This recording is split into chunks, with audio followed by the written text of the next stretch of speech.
up. Let's see.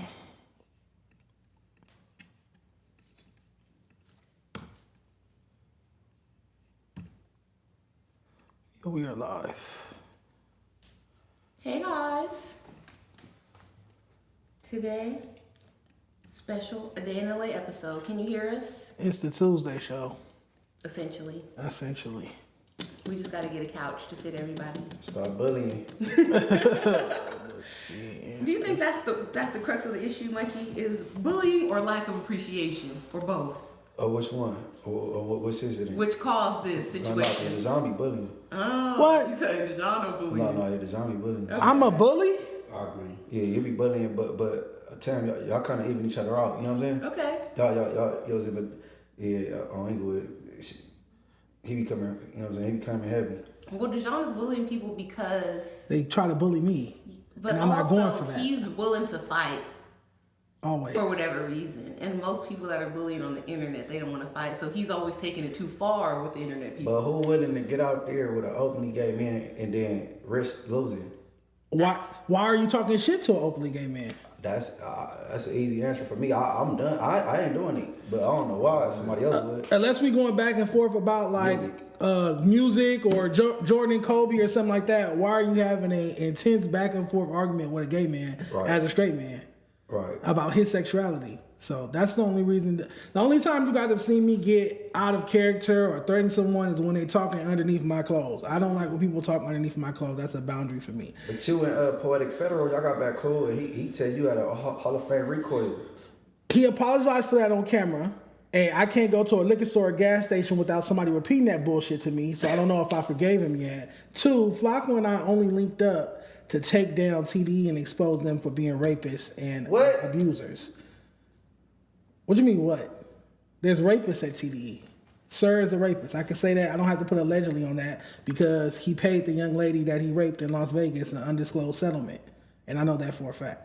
So there are rapists at TDE. So that's why me and Flakko linked up. Flakko and I only linked up because we have a common enemy. Flakko and I didn't link up off the strength or nothing. Okay, I don't know too much about the grape allegation, Correct. So I can't defend nothing. But you know, a lot of times when people settle out, they just might not feel like going the distance, and it costs them more to fight it than, you know what I'm saying? So they just settle out.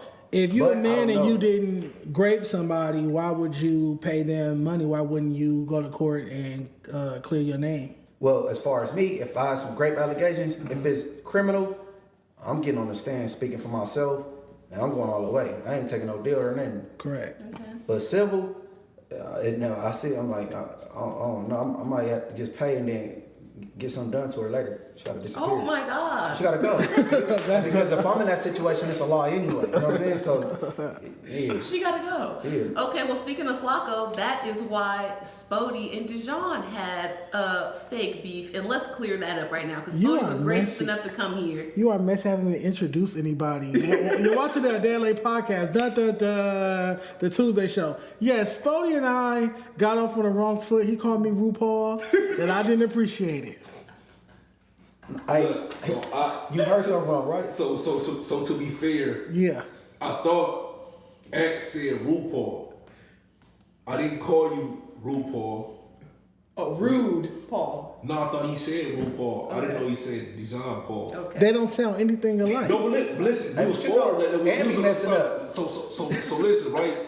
I'm just trying to be fair. I wasn't trying to be funny, but once I said it, he like, nah. I'm like, oh, it was funny after that. I was like, oh, my bad. I said my bad, and then you came for me, and then you know immediately I was like, nah, I don't want no smoke. I don't want no problems. I can respect that. I apologize. You know what I mean? I can respect that, and I did overwhoop the situation. I dragged the situation. One of the main reasons I was upset with you for the RuPaul thing was because I wanted you to slap the shit out of Flakko when you was sitting in that room with him.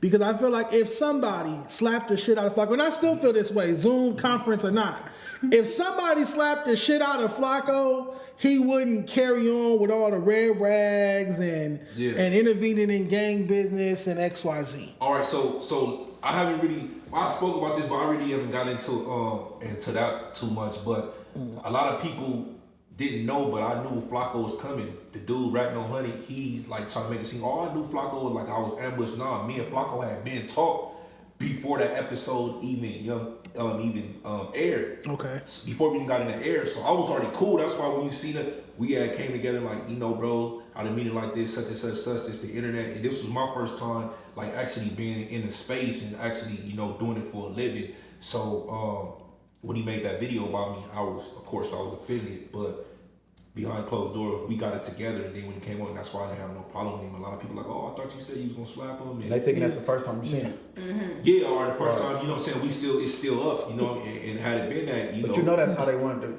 make it look like. Correct. You know, and I appreciate that. And that was my first time. I'm like, oh, whoa, they painted me in a light. They set you up. It wasn't, for me, it wasn't even just about the optic, how it looked, or narrative and whatnot. To me, it's about, if I disrespect you publicly, I gotta apologize to you publicly. Like, for example, Flakko did the Hall of Fame recoil and all the sexual shit pause publicly, so he sat, even though it wasn't in person, he sat on Zoom with me and apologized to me to my face on camera, and that's on our first episode together.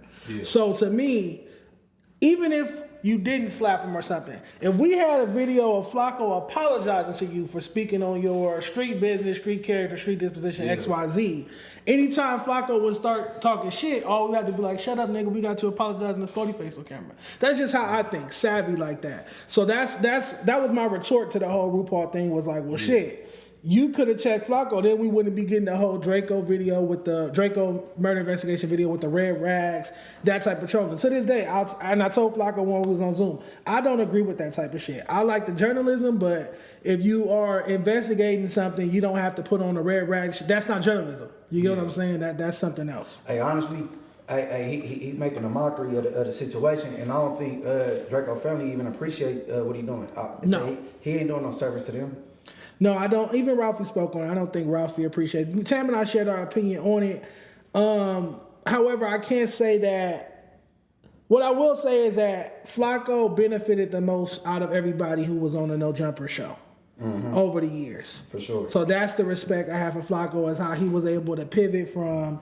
He didn't just stay reliant on No Jumper. You get what I'm saying? He was able to build something outside of that and kind of spin off. I like spin off shows, like how you go from watching South Central, then you watching Moesha, then you watching the Parkers, then you watching Girlfriends. You know what I'm saying? Like shows that kind of spin off one another. So that's what I appreciate about Flakko's content, and that's the extent of what I appreciate about Flakko's He got to stop lying, bro.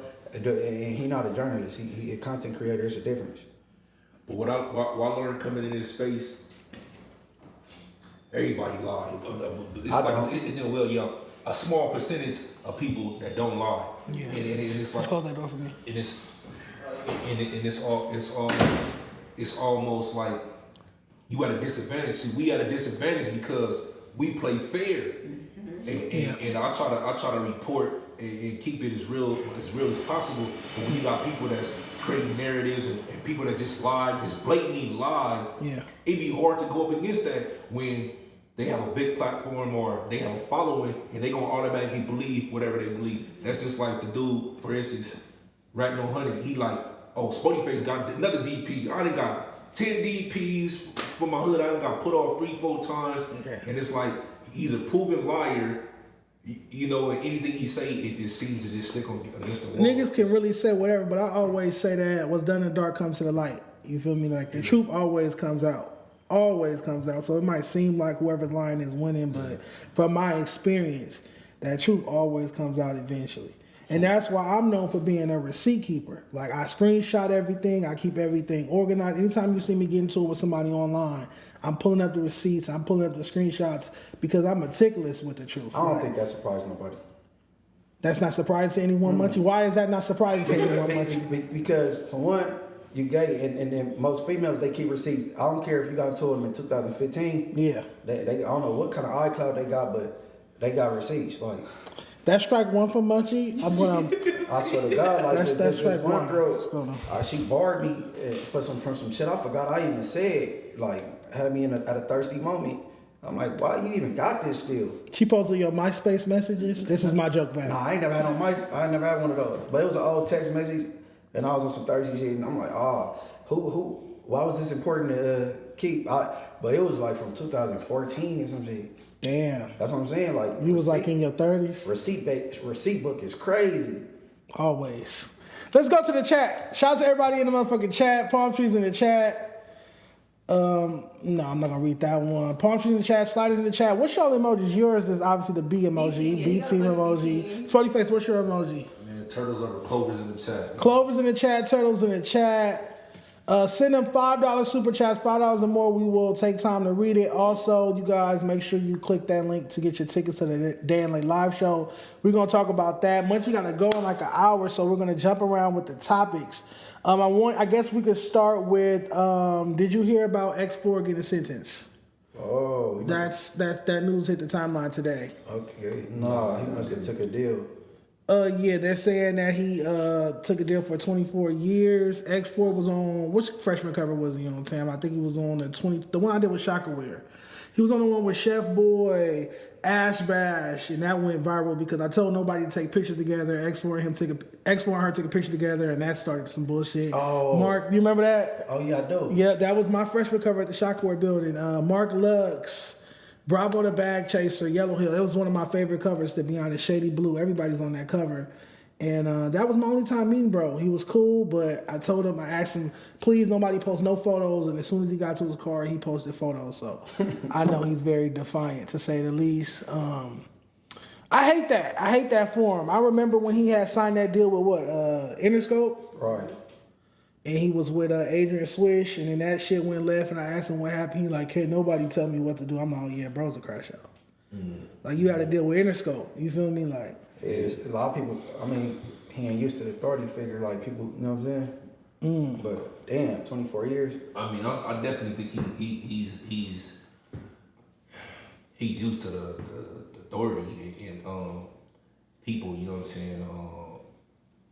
Have to have somebody to look up to and to answer to. I think once he got that little clout, it started going to his head. Just to be honest, and I ain't gonna lie. I mean, free. You know what I'm saying? Free him at the end of the day. Honestly, you say you hate it for him. I actually love it for him. Why is that? For the simple fact, because he was facing life. He already got two strikes. If you really know how this go, if you want to go up there and play with these people, you already got dude. He telling them he coming to court for you. You know what I mean? They want you. Like if they offer you 24 years, it's not 24 years. You know, you got milestone programs. You got the halfway house now that they giving out, and it's like 65%. You know, so the 24 is not the 24. How much would you estimate that you think he would do? Estimation. Probably like 14, 15. Hell no, longer than that. Nah, 65%, and then you need to come home 5 years down to the game. I think 65 when it's non-violent, ain't it? Nah, it's 50 when it's non-violent. Man, 65, 85 went down to 65. I get what you're saying. That's better than what it could have been, but I still like, damn. I mean, it's that our life. If you go to trial, it's life. No, I know. He pretty much dead bang. You got a person who's coming to court, a witness that's actively coming to court against you. You know what I'm saying? He dead bang. I mean, I wish he could have been there or been in a better situation, but you got a witness that's coming to court against you. You're dead bang. Yeah, you can't play with them people. You can't play. So what? 24, he's still young. Go ahead and knock that out and come back home. Better than ever. Yeah, I mean, this is somebody that's done several jail stints. It kind of ruined his whole career from jump. Every time he would get hot, have a SoundCloud record back in the day going viral, he'd get 4 years, then 2 years, then out for a couple months, then back in for a year, then do a couple months back out. It just seemed like, I don't know, like he was damn near a jail rapper at that point. Like every time he got some motion, he would go to jail. I remember when he did that interview up at our former place of employment, No Jumper, and Adam was asking him all those cop questions, and he went viral for just like being quiet and not saying nothing, being on mute. But after that, he was back in jail himself. So, you know, free X4, just giving y'all an update on that. That's what the streets are saying. Another rapper that had legal troubles over the weekend. Did y'all see that video of Frostydasnowmann getting arrested after that Blueface show? Yeah, he got slammed and all that. Yeah, I heard about it. He posted, I'm going to see if I can go to his Twitter and get the actual officer's name. Man, leave the homie alone, pig. It seemed like he was always in some shit. What, you on bail already? He just got in jail the week before, I want to say. Just a little county time for that. No, he got a couple situations going on, a couple bills. Yeah. Let's see, it's somewhere right here. Here it is. Make some noise for Frostydasnowmann! and my little free bitch, she like to suck dick. Yeah, I had the doubles out the bitch, she got the doublet. Oh, she a nasty little bitch when we fuck. She had to toot it up with the thumb in her. Yeah, I like that. Bitch, stop running from the dick. Don't fight that. Your nigga ain't lit. He ain't like that. Give him long dick. Yeah, I fight that. Come and let me beat the pussy up. Don't fight back. Bitch, put this meat to her. Up in your mouth. Don't fight that. A few moments later. I didn't do nothing. I didn't do nothing, bro. Stop. Put your hands behind your back. Bro, stop. Are you serious? Bro, are you serious, bro? Get back. I'm gonna fucking tase you. For what? My hands are up. Bro, he didn't do nothing. Tell me I didn't do nothing, bro. Y'all called me. Bro, he didn't do nothing, bro. You just caught. Stop, Sammy, stop. Bro, they're weird, bro. Bro, y'all just called me, bro. Y'all just called him to come get me. Put your hands behind your back. Bro, you're fucking weird, bro. Bro, you on some weird shit, my nigga. Y'all called me to come get him, bro. You good? What the fuck are you doing, What does he my mean nigga? by that? You did all this weird ass shit for no reason, bro. You're not even strong. Hey, bro, take my car and go and just leave the bottle, bro. Go take his. Hold on, bro. All right, man. Hey, hold on. I heard about this. I didn't see this the first time. Who was that yelling? That's I don't know who his homie is. That That's voice what sound familiar. Man, why is he so animated? he wrote. Officer R. Beller, Crooked Police, be aware, and it's the video. That's what he posted on Twitter. What do you guys think he meant by "you guys call me to come get him"? What is context clues? What do y'all think that means? It sound like he's supposed to pick somebody up that was probably getting Detained, and now he ended up getting. Now he getting detained. Right, but I don't even know the specifics. I just heard that he got roughed up. I didn't even hit him. Cause that's like regular. He always something always going on with him. So I don't really. They slapped him down, and then for a second he looked like the officer had his knee on the back of his head for like a brief second. He said, "You're not even strong." You're not even strong. That's crazy. That's crazy. All right. One more warm up topic. We'll save the rest for later. Did you guys see the upcoming J.Rodie and J Hood fight that's scheduled? I never heard. I didn't even hear about How that. do you guys even feel about these celebrity fights? Celebrity's a strong word, Tam. Yeah, man. Influencer fight. Influence. There you go, Munchie. Yeah. Influencer. Well, Influencer fights? But influencers turn into celebrities. hey, but hold on. So who putting this fight on with them two? Let me see. What's this say? Live boxing match. Nobody tagged in the post. It's not. I hope it's not 11-11. Please don't be 11-11. There's no company tag. Let me see who's on the collab page. That might just be fake news then. Nah, J-Rodie, they all posted it. It says J-Rodie posted, yeah, bitch, it's over. August 8th, it's a movie. J-Rodie vs. J-Hood. This is not a drill. This is the real deal. Tickets go on sale June 28th. Boxer of V8. I think this is a bad look for J-Rodie. J.Rodie gonna get toe up, bro. There is a bit of a weight differential. I'm not sure about height. I haven't met J-Hood, but It always is. I feel like this is a bad look for J-Rodie. I feel like that's Tam's favorite rapper one. Let's start there. For real? Yeah, do the impression. Oh my God, I did a J.Rodie impression one time, and Dejon is just dragging it. He's You making do me it feel so bad. well. Just do it one last time. I'll He never always ask does the same again. thing in all of his songs. He'd be like, "The bitch said she pregnant. I don't want the baby." That's how he raps. I don't mean it in a mean way. Making me repeat the song. He said it like 5 songs. Well, look, J.Rodie to me was supposed to be like the next Blueface, I guess. To me, it reminded me of Blueface, next to One Take J. But we needed to see those platinum plaques come. One, I felt he should have signed that major deal he got offered from Atlantic at 300. Instead, he signed with an independent label. And then now I see this. Who, 16? 16 management? No, that's a management company. He signed with Rebel Music or something like that, independent service. Instead of signing to Atlantic at 300, who I felt like had a better pop marketing department that could have helped him become a superstar because he has personality and whatnot and brand potential. But yeah, I just feel like this is a misstep. I'm gonna talk to his management. Like, what are y'all doing? Like, why is J.Rodie boxing a YouTuber or influencer? He should be putting out the song of the summer, right? Yeah. Is it true that J Hood is like fresh out? Like 4 months ago. See, why would you get into a fight with a person that's fresh out? I mean, to be fair, he got enough time. August 8th, he got enough time to put on some weight and train a little bit. Hey, no, not really. I feel like But it's the same type of energy. he should be focused on putting out a project instead of a boxing match though. Really, I agree. If music your thing, you know what I'm saying? I mean, I agree. He could actually do both, but we don't know the bag that they presented to him. Hey, let me tell you something. That celebrity boxing match money is more than probably he would have made off that project. I promise you, it's not to cut you off, but I promise you, it's not more money than he got offered from Atlantic and 300 ENT to sign. How long ago that was? You know, That was a few. Oh, that was a few months ago. Oh. That was 2026. He got offered a deal and he turned it down to sign to an independent label. But then I'm saying you do a celebrity boxing match with J Hood. I'm just talking about trajectory. You get what I'm saying? And again, Blueface. That was recently. Then. Right. Blueface did the celebrity boxing shit and all the gimmicks and stuff too, but it was after he had 8 multi-platinum plaques under his belt. You get what I'm saying? Yeah. What I'm saying is go after the hit records first, then do all the goofy shit for a bag. Don't do all the goofy shit for a bag before you got a hit record to your name. I don't know what kind of music J.Rodie make, but if it's tough guy music, now when you get beat up, you know what I'm saying? Everybody they got a go-to. You know what I'm saying? It's not specifically tough guy music. It's some tough guy jargon here and there on the bars. He's not overly banged out for the most part. It is getting a little bit more crippy as time goes on, but originally that was not his format. He was like a humorous type of rapper, like a Blueface, like very humorous, like punchlines, funny type witty, shit. witty. Yeah, It reminds witty. me like D12 with Eminem, how they used to make those parody videos and like joke songs and stuff. I don't know. I just don't think I agree with you. He should like focus on putting out. Because when these rappers merge into podcasts, it's pretty much the end. Or when these rappers like get to doing these fights and stuff, you know, 9 times out of 10, yeah, like.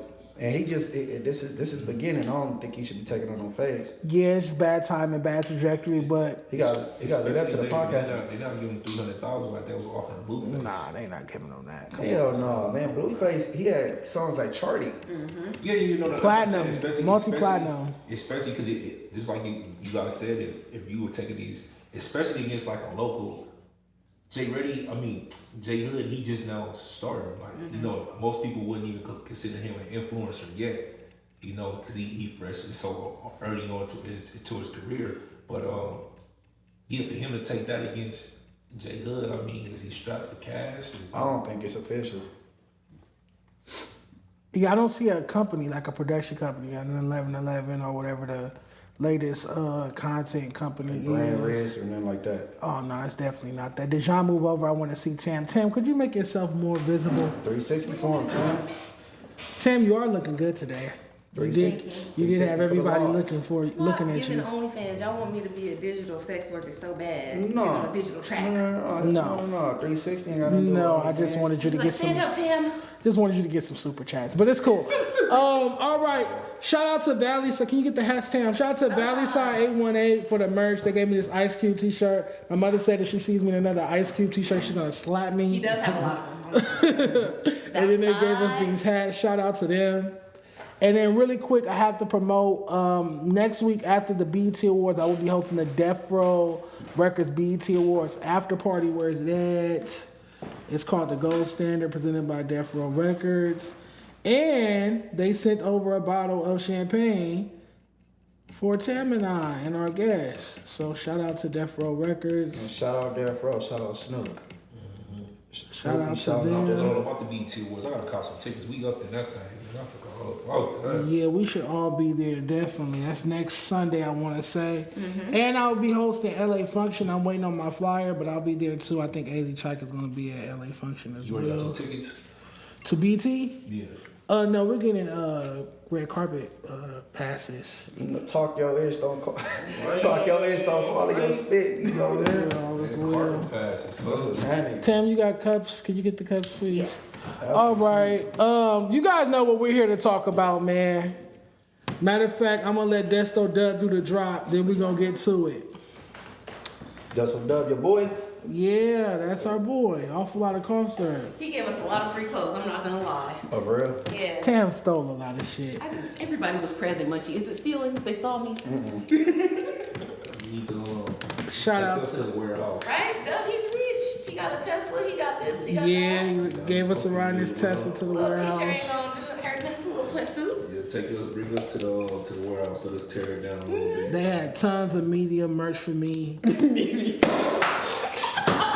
Nigga, that took me back to that No Jumper workforce so bad. Oh, fuck. Oh, fuck. You thought it was going down? Yeah, I thought, oh, shit. Y'all know I keloid. Fuck. Pour me some for our guests, please. Oh my Hey, God. Just another beautiful day in LA. If you don't know what that means, I need y'all to come out June 20th to Lord the have Day in mercy. LA Live. We're going to be there all day, setting up, showing love to LA, Dejon, and the platform that he built. So if y'all in LA and you looking for some real LA shit to do, make sure y'all push up on us. A day in LA, awful lot of it. Shout out to Desto Dub. He will be at the Day in LA Champagne Munchie? live show. There you go. Spoty, do you drink? I don't, but I'll sit with y'all. Shout out Desto Dub. Shout out to Desto Dub, man. Sitting on 30 cup. They had some in there. No, I was looking at it like, what is that? But it's this little, whatever for the black one. Desto Dub will be in the building at the not canceled A Day in LA live show Saturday, June 20th. Get your tickets a day in .LA. Let me play one more drop before Tam gets situated. Matter of fact, I'm gonna let Tam take the front seat, y'all. Hop in the driver's seat. Yeah, and pop her shit on this topic. Let me just cut on this last thing.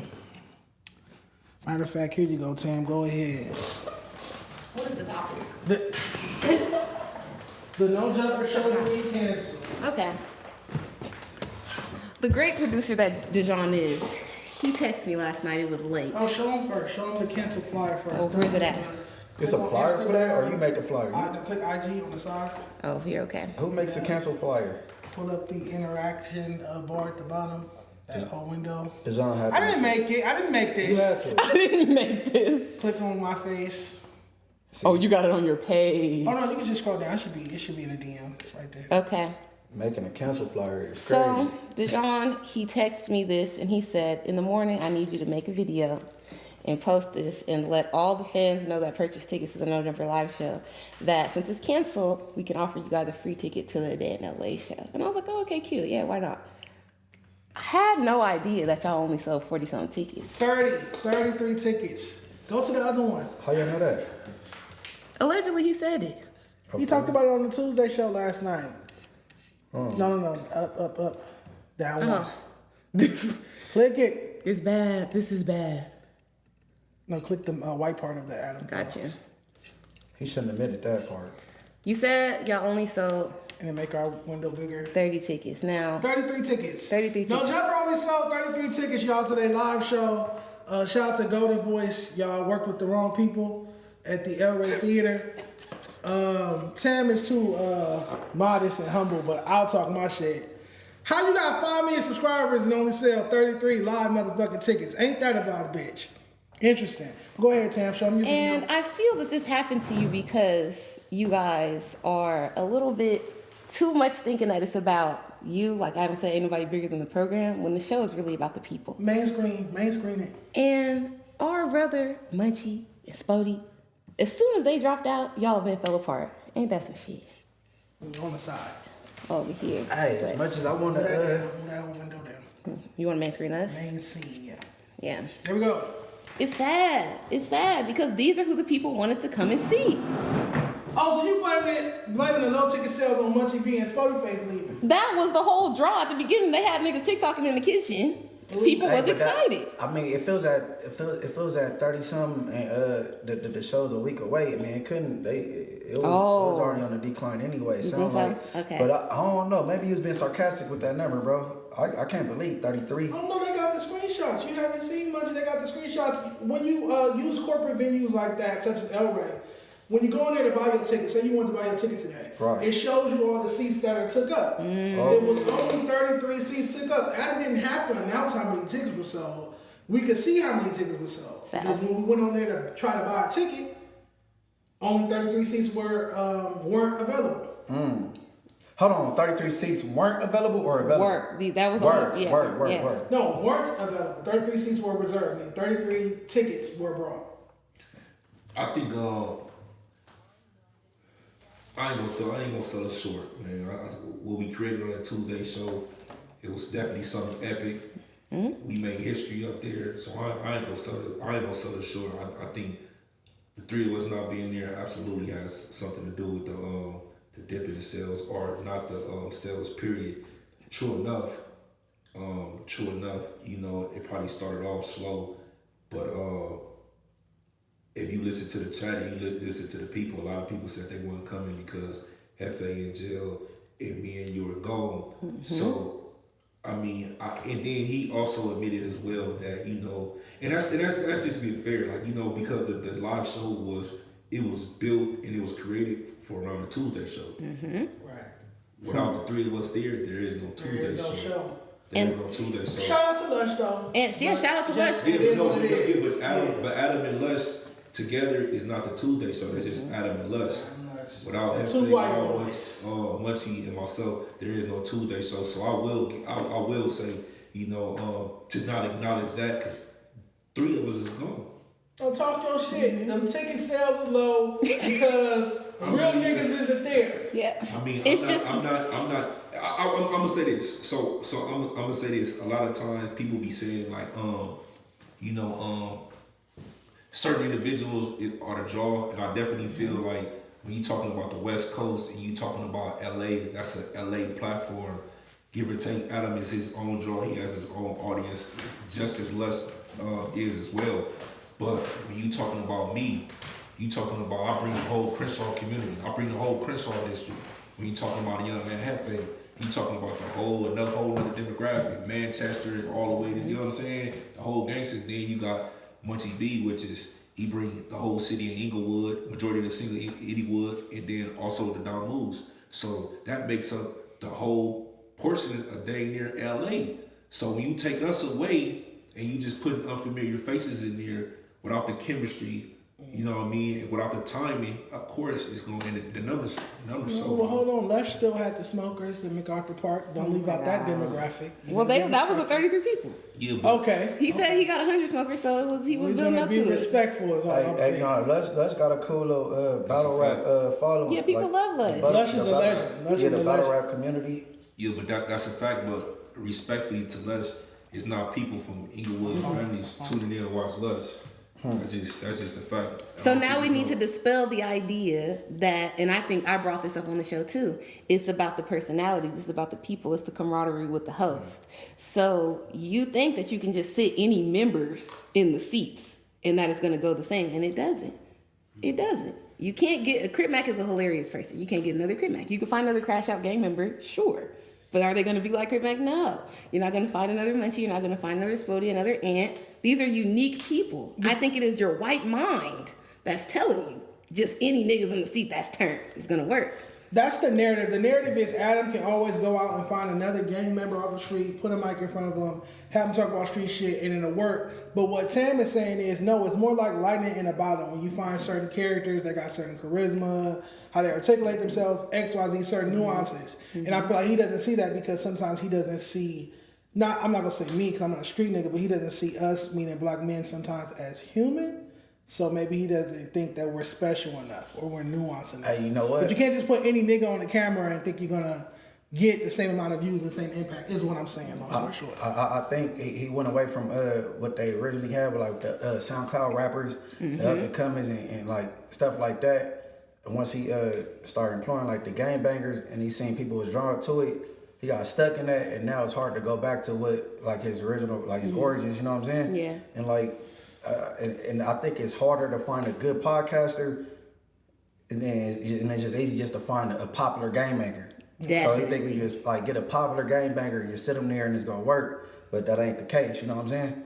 But when they do get a good podcaster, it's like they don't like it because there's a level of professionalism there, and they can't be the same way. Like maybe a professional podcaster is gonna talk about certain topics, but they don't want to talk about certain shit. Or they're not going to be a clown and give you a viral moment every week. They're just going to give you their opinions, and that's not good enough. Put a name on it. I think I don't know if you know about basketball, but like if you ain't got the right five on the floor at the right time, I don't care like how all of them could be all stars, but they don't play good together. You know what I'm saying? Like if you put the right group together and they much like got that chemistry, then it could go. You know what I'm saying? Like and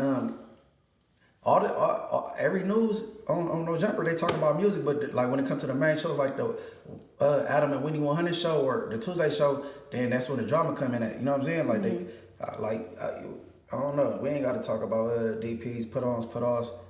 Maybe I'm well rounded. Like yeah, that's the boy Winnie 100 with the paperwork and shit. Like that's for the hood though. You know what I mean? Refresh the YouTube for me, All right, Tam, go ahead and... Wait, how do I refresh it? Oh, come to the TV screen. Oh, damn. Before You never ran the boards? No. I wanted Tam to play that video of what she posted today that Wack responded to. Gotcha. Yeah, you go ahead. I'll say it after this. All right, man. You got it, Tam? I think I gotta press interact. If you go to interact thing, yeah. Click on the IG. There you go. See, y'all be giving Dejon a hard time. This is not that easy. Paul teaching her how to drive. Hey friends! I heard about what happened, and as your favorite host besides Lush, Birkin's in the chat, I'm here to save the day. If you got this email today, take a screenshot, send it to me right now, DM it to me at Welcome to Tams on Instagram, and I will get you free tickets to the Day in LA show this Saturday, June 20th. We got 310 Baby, Compton AV, J.Rodie, Mark Lux, Asia, Siete, Ash Bash, Hitcher Rubino, and more. We got a ton of special guests. We got vendors, food, drinks. It's going to be a vibe. You won't want to miss it. And again, I will put you on my personal guest list because, as I said, I know y'all miss me, and I miss y'all too. And just because this man will let you down, I would never let you down because I love y'all. So, DM me right now, screenshot of your canceled No Jumper live show, and I'll give you free tickets to a day in LA. Listen, none of that was mean. Hey, what Crip Max say, little trolley rolly?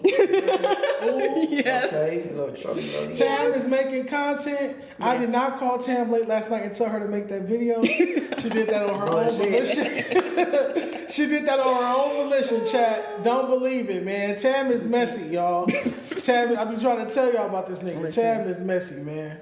I don't like that kind of stuff because I'm really from the ghetto and people they get beat up for shit like this. Man, but this is what y'all live for. This is y'all bread and butter. Man, seen us. So now I gotta get on your level a little bit. Cause y'all wouldn't stop talking shit. It was just dissing all the time. I try to keep it cool, keep it casual. Business casual. But no. Y'all were talking shit. Y'all letting the lame niggas talk shit. You subbing all the time unprovoked. Let somebody rip my name off the wall and then nobody wanted to take responsibility for it. Just Oh, y'all didn't see that whack out? They whacked Tam's name out on the No Jumper wall. Y'all did see it. You got on glasses. You definitely saw it. Y'all saw it. Oh, Flakko bar got whacked out too.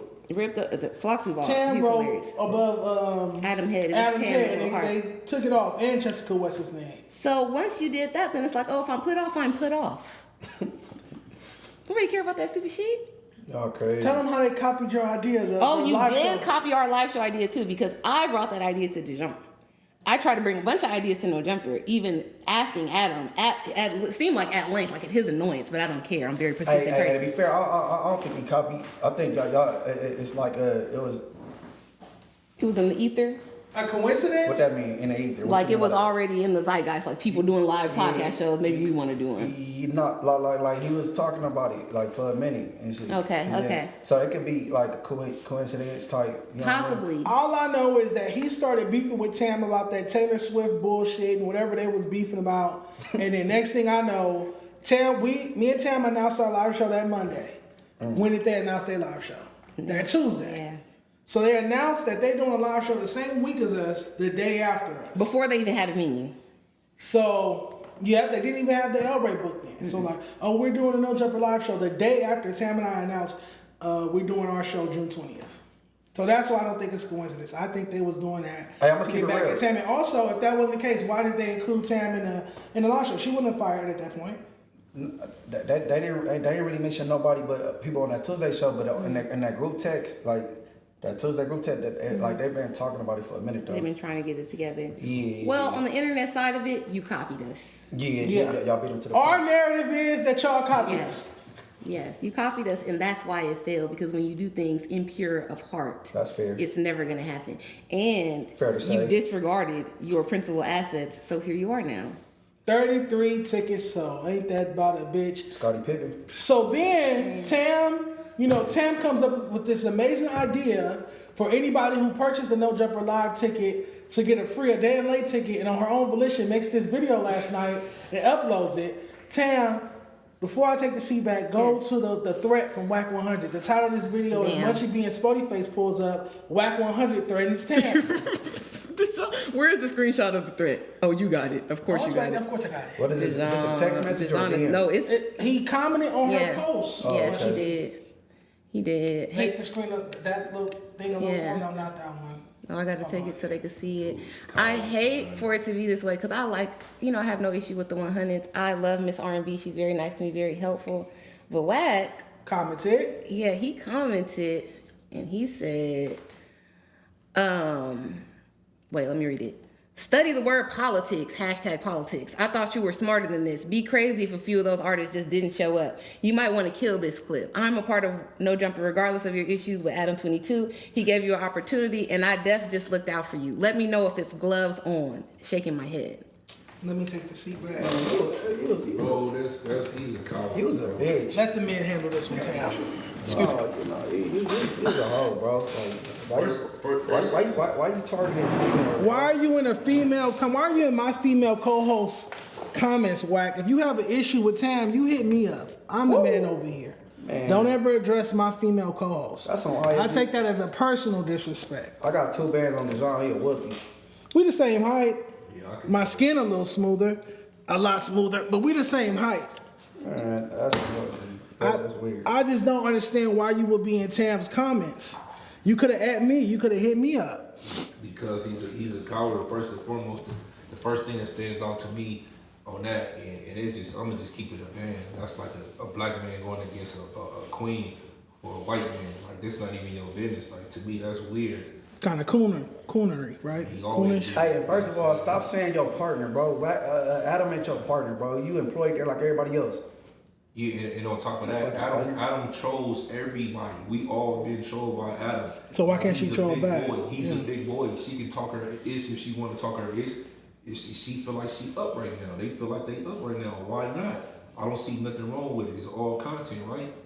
It's all content. Yeah, Wack, I thought this was civilian on civilian beef. I wasn't trying to dish you. And yeah, you didn't say anything about Wack. You didn't say nothing. Yeah, don't apologize because you didn't say nothing wrong. And honestly, I would tell you if you said something wrong or you said something flagrant, disrespectful. You didn't even say anything disrespectful about Adam. So you definitely didn't say anything disrespectful about Wack because you didn't mention him. He wasn't going to be at the No Jumper live show. When they announced the whole marquee lineup, nowhere did it say Wack 100. It was going to be Adam versus 4 extras, 607 King Yella, and Hater World was going to open up. On the original one, it was just a Tuesday showcast. So really, it's like, nigga.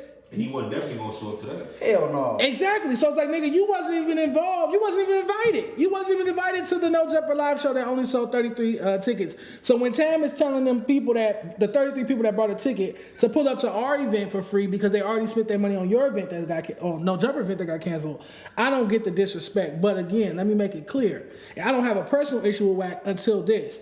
Don't ever address my female co-host like I'm a bitch. You talk to me as the man. I'm the man over here. Well, guess what? You address me. Don't address the female co-host next to me. Address me. Adam called him a gay mob boss. You a gay man. Y'all could get it in. A gay mob boss is crazy. Although I could see the merch. He called that man a gay mob boss. He said, keep threatening Munchie like he's some type of gay mob boss. But he like being as well, so. Oh, you talking about that illicit video that Munchie be posted on fucking Twitter? MB_the mayor. Go check it out. But no. He called him a gay mob boss. Like he said it like 2-3 times. So he really feel like he a gay mob boss. Like try to, you know what I'm saying? But why you ain't know Adam about his disrespect? But you heard about this video that a female made, harmless female. About tickets. And it's like, again, you're right. You make a good point. It is coonery because it's like you're defending this white man's business more than Adam. Has Adam said anything in retort to this video, Tam?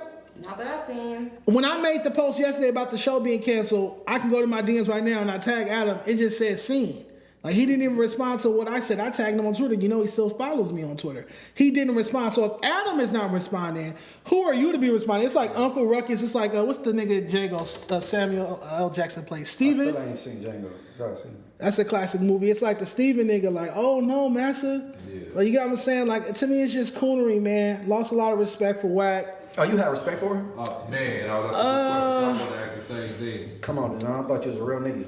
You see the type of tactics, you see the type of game. Wack and I squashed our issues. I had respect for Wack because he looked out for Tam recently on some business. And that's why he think, or anytime he look out for somebody, he think they in like, dead to him. What is he, a gay mob boss? Yeah, right, exactly. Nigga, the Rainbow Gang guys, nigga, for real. It's like he dancing with the devil. If he do anything for you, he any type of look, he puts you in any pocket. He feel like you supposed to rock with him for the rest of your life. He can do anything he want to you. You don't have to be loyal to you. You don't have to, you know what I mean, stay down with you, but you have to do that for him. Like, but I didn't say anything about Wack. That is I tagged Adam. What brought him out? I don't have a problem with I want to go back to the comment. Maybe I'm missing something. I'm gonna go back to the comment. I'm gonna read the comment one more time. Let me ask. So, was this supposed to delete or did he stand on it? He deleted this comment, right, Tam? Yeah, and people said, "Why did you delete Wack's comment?" I'm like, I didn't. I responded to him and I said, "I apologize. I wasn't trying to offend you." I'm mad you apologize. Yeah, I'm mad you apologize. I didn't see that. But he did. He said, "Oh, he looked out for me recently." He did. He let my artist that I'm working with, Tater Talk. He let her open for Blueface twice. So I do appreciate that. Listen, and always trying to do nice stuff for me. I appreciate that. But you're taking it like I dished you. Like I didn't say nothing about Wack. This is about Adam. But did he look out or did he need an opener? I feel like they had a bunch of openers, and I went to R&B. It's a favor. It was a favor. That's a favor. I went to R&B, and she was like, "Thank you for coming to me. I got you," and she made it happen for me. Man, and we appreciate that. And we appreciate it. So it's like, I don't have no problem with you, but Adam, if it's smoke with me, it's smoke with him. Like if it's fuck me, Adam is definitely fuck you. Yeah, Adam has been talking shit about Tam. No Jumper hosts have been talking shit about Tam. Moose Man just talk. Yeah, you didn't see Moose Man make a whole clip. They got a whole clip on No Jumper called "Moose Man Explains Why He Never Liked Tam." And weird shit like that. Oh, Tam caught a body on Saturday. She went up on him. Do I need to pull up the clips? I did not like it, but it's like, Moose, you keep talking shit to me like you're somebody out here and you're not. So just chill. I know it's crazy. I be shouting out Moose, man. Exactly. Everybody do. I complimented him on his little glow up. I'm like, happy birthday, Moose Man, when he did his little video flexing on getting Flakko kicked out the chat. I'm like, go Moose Man, look at you leveling up. But then all the time you're a secret hater. Why? I think the issue with Moose Man, at least that I have with Moose Man, is that I watched him turn down Wack's fade and I watched him let Wack throw a water bottle at him and verbally abuse him as if he was a bitch. But then he's getting all tough and bold with Tam. So I take issue with that. I don't like that sort of inequality. I didn't know. Keep that same energy with Wack that you having with Tam. But yeah, it's a few clips you guys can go watch. And then today on the news, when Tam and I got brought up, he got real quiet. So I do appreciate that. Me too. So Tam, I responded to him because he basically said he got different blog pages reposting. Wack 100 says none of the artists are showing up to the Day and live show. I replied to Wack and said, "Nigga, don't nobody give a fuck about you telling TrueCar not to come to the event. Like that's the only artist on the lineup that you represent. I didn't even book TrueCar. One of the other promoters booked TrueCar. 310 Baby showing up. He's a double platinum artist. He's from Maplewood, so he coming. Compton AV showing up. He's under contract to show up. He's had one of the hottest records last year. Smoney showing up. J.Rodie showing up. Mark Luck showing up. If TrueCar doesn't show up because Wack made a call, I'm not going to lose any sleep. Tam, what say you? It'll be fine. We can play outside from the DJ booth. There we go. I don't like that, but it's like you forcing our hand.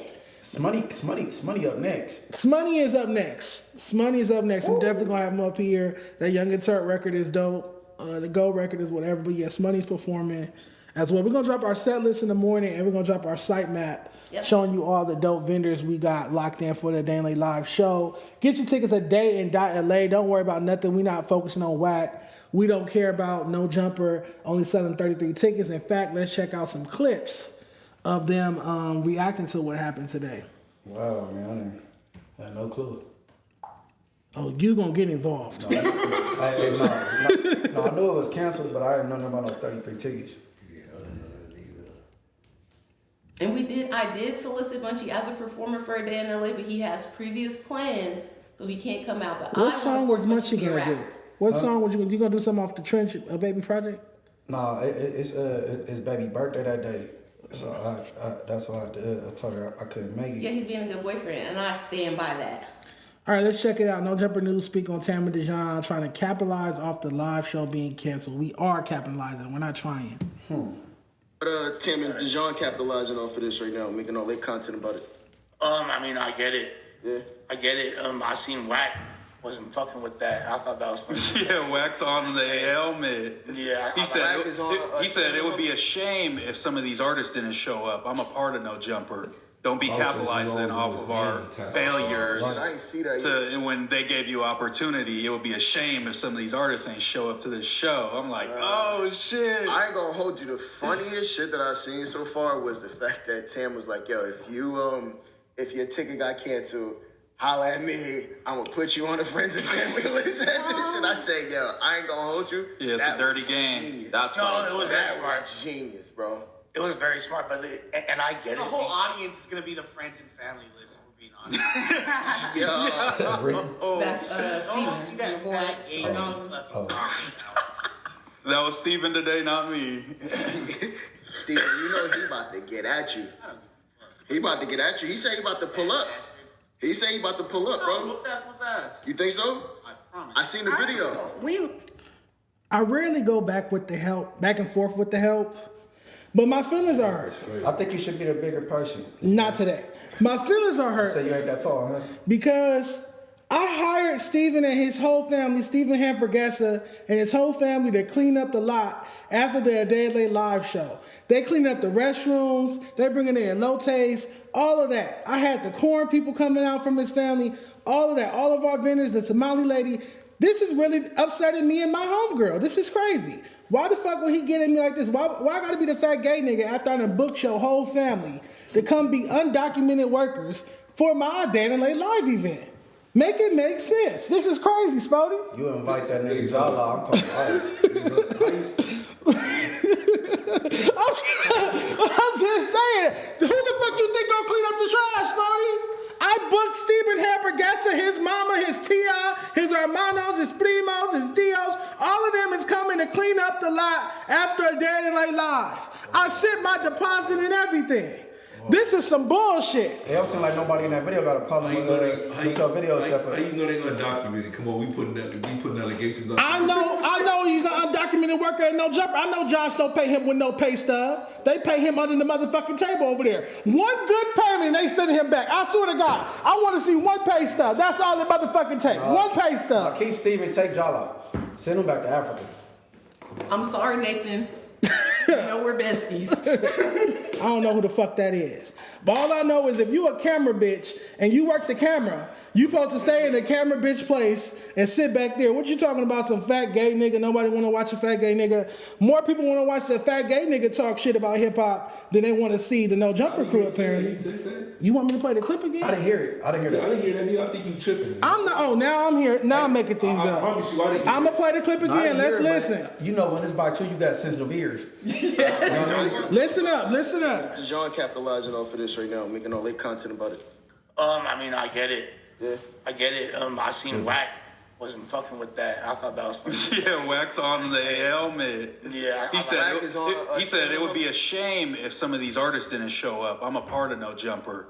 Don't be capitalizing off of our failures. Shit, I ain't see that and when they gave you opportunity, it would be a shame if some of these artists ain't show up to this show. I'm like, oh shit. I ain't gonna hold you. The funniest shit that I've seen so far was the fact that Tam was like, yo, if your ticket got canceled, holla at me. I'm gonna put you on the friends and family list. And I say, yo, I ain't gonna hold you. Yeah, it's a dirty game. Genius. That's it was very smart. Genius, bro. It was very smart, but and I get it. The whole audience is gonna be the friends and family list. We're being honest.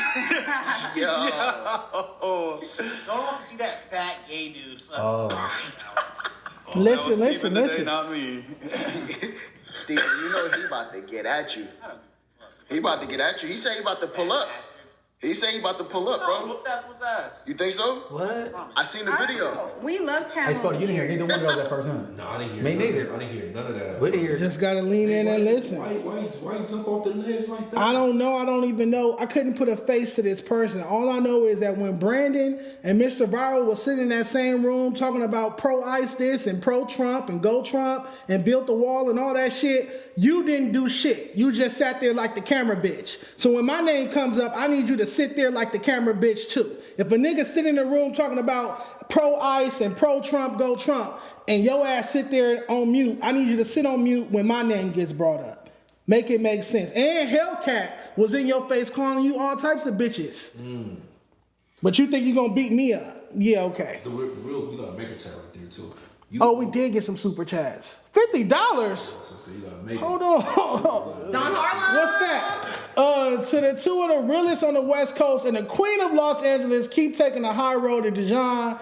I'm not a trick or a fan. I'm a benefactor. Shout out to Don Harlem. That part. We did get some super chats. I'll get to y'all We super love Don chats. Harlem. He's the richest person in the chat. He sent me $200 the first month I got monetized. $200 American dollars? American dollars in Trump's economy. Yeah, paper. So the question I got for you is, are you trying to reverse that deposit? From the Hamburguesa family? Yeah, he was still It's so last minute. I might still let the camera bitch and his family come.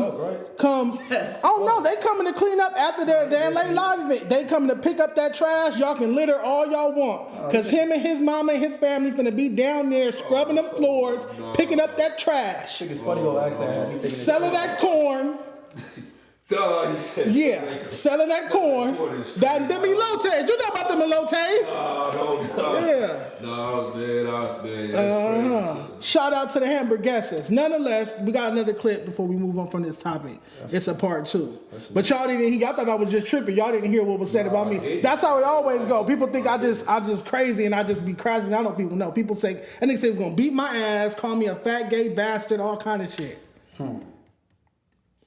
It didn't become this deep because, she was on, everyone loved Tam, then out of nowhere, she's gone, and it wasn't as much of this issue as it is now. That's a good question. When was the shit? So I don't think it's really necessarily, when you break it down, inherently an issue with Tam. I think that what's gone on between Dejon and No Jumper, although once started as a promising relationship, deviated to the point where it's like there's no reconciliation for either party. They both parties are like, we're never going to be able to see eye to eye. So I think when Tam first went over there and there was already kind of, trouble in paradise between No Jumper and Tam, it was like there was like side eyes being given. So she's just guilty by association right now. Well, no, I think that really what it was is when she was more vocal about criticizing No Jumper in the presence of him. Mm-hmm. It's kind of like, if you were over there and you were still like, but I love Adam, or I love Josh, or, I love No Jumper. Like, maybe that wouldn't hit the same, but if you over there with someone that by No Jumper standards is top op, and you're shitting on No Jumper, I can understand people being like, but you I don't love think Tam. the job's just being done? Huh? Like, you don't think the job's just being done? Like, she's just doing her job? I do. I also could understand why. I understand why she feels compelled to pop her shit and talk about No Jumper in the manner she does, and I also feel why No Jumper don't fuck with that. Yeah. What's her name? Astrid. Shout out to Astrid. Yes, being level-headed. And I also love that Moose Man learned this lesson. You told him off the other day. I like how, but he broke that down cool. He broke it down cool, but it's still some fallacies. Tam, if you don't mind, I'd like to respond first unless you got something to say. Me being No Jumper's top op is crazy because if I wanted to have gotten No Jumper shut down and Adam in a lot of legal trouble, I could have did that. But I opted out of that. I opted out of going to the police and talking about what transpired on March 25th up there. I opted out of that. I opted out of sitting in court and testifying about what happened on that work floor March 25th. 2024. I opted out of that. So I don't understand why I'm the top op. I can see if I had went through with that process, then I would be the top op. But I didn't. I didn't even say anything about the situation. Your employee, Wack 100, went on the DW Flame show on a Wednesday and revealed what happened. And then you guys took the video down and took the whole clip down, but it's still, people screen recorded it and I can still find it on YouTube. And I still have it in my phone and revealed what happened that day. So I'm not your top op. Wack 100 is your top op. You texted me when I was in the hospital and said, let's keep this off social media. Let's not talk about that. Josh said the same thing, and I didn't say a word about the situation.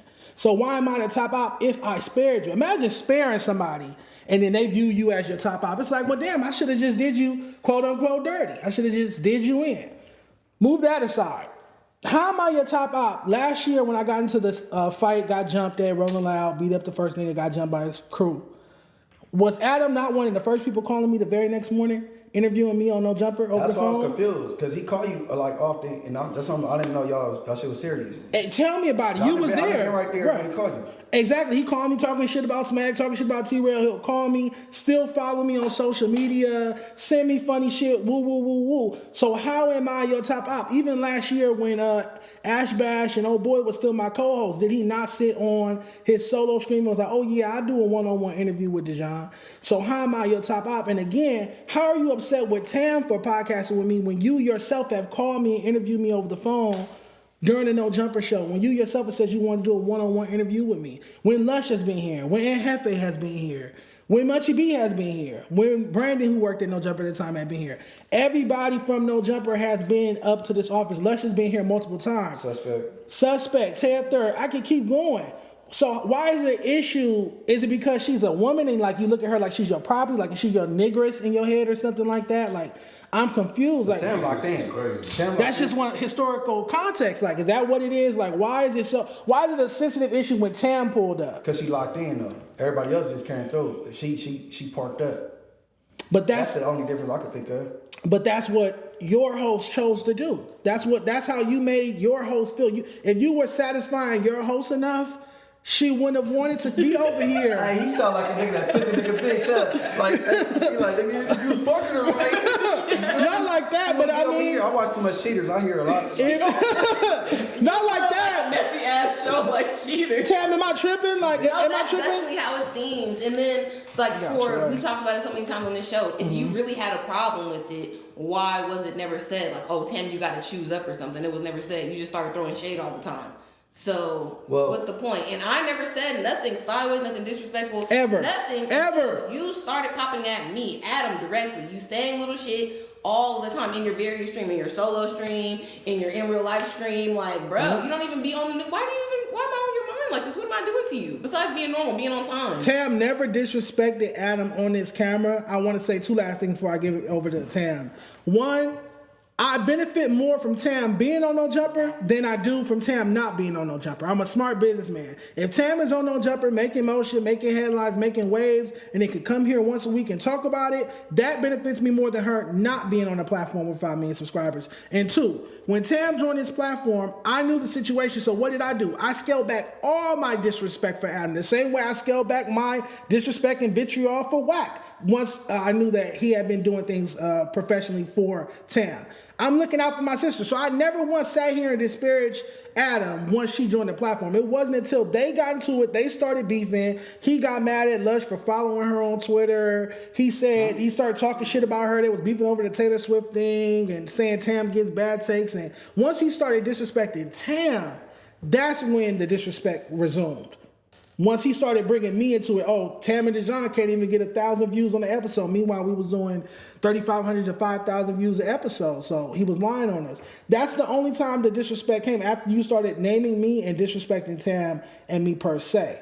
That's all I got to say about it, man. And then even after that, I was still on the news regularly. I sat on the news when Adam came to do his audit and found out that Flakko would be sending us the topics 20 minutes before and all of that shit. He had no idea what was going on. You didn't say anything about me being on the pod with Dejon. You gave your audit, you talked your shit, and then you left. It was weeks later when I said Josh is not outside that Josh said, when I saw him at Suspect going away party, that's what made him mad. That's why he didn't put me back on the schedule. Before that, it was, oh, we trying to give the new people a chance. And no disrespect to the new people, could any of them survive a poll like Adam did to me on the Tuesday show and get 65%, yeah, W Tam? I don't think so. No. And I'm not trying to be fucked up. That's just what happens up there. But y'all like to run a certain narrative, so it's like you can't have people that are regular, that are smart, that are going to give a fair take. You want crash outs. And I asked that so many times on camera, and I feel like that's the shit that really makes them mad, is me telling the truth about us not getting access to shit from being a part of No Jumper. We couldn't go here, we couldn't go there, we couldn't even go to Coachella, and it's supposed to be a hip-hop platform. Me talking about that and bringing up the real shit instead of it just being a circus all the time is what got under your skin and made you feel bad. That's what I think that happened. And that conversation didn't take place here on my platform. That conversation took place at your house on your couch with your brother. And at No Jumper on the couch in the room with the Thursday show people, and Sus and Lush both agreed that yes, when you say, oh, I'm trying to come from No Jumper to do blah, blah, blah, people W. They don't want to hear it. Suspect said you get bullied way more online for being a part of No Jumper than you get love for it. People give you shit. Sure, it's people that are fanned out, But most of the people hate watch it, and they're there to talk shit to you. They're there to talk about your fit, to make fun of you for how you're speaking, to hate your take, whatever it is. That's even part of why they like the members so much, because the losers that watch it get to feel like they're better than somebody. Oh, at least I'm not as bad as him. Oh, my life might be fucked up. I might live in my mama's basement. But look, I'm not going to jail all the time like him. Ha, let's point at that. What's y'all take on Adam and Josh firing Tam before we move on to your But no, it's not firing because nobody will admit that I was fired. So even what, Adam did ghosted? On the show. Yeah, just being ghosted. Being ghosted off the No Jumper platform. What's y'all take? How did y'all feel about it when y'all noticed that was going on? You know, it's funny. As minute as it might be, I think this all came from Taylor Swift. No, but you gotta know Adam to know how serious this Taylor Swift shit is, and it's only because his wife is like a cold Taylor Swift like stan. You know what I mean?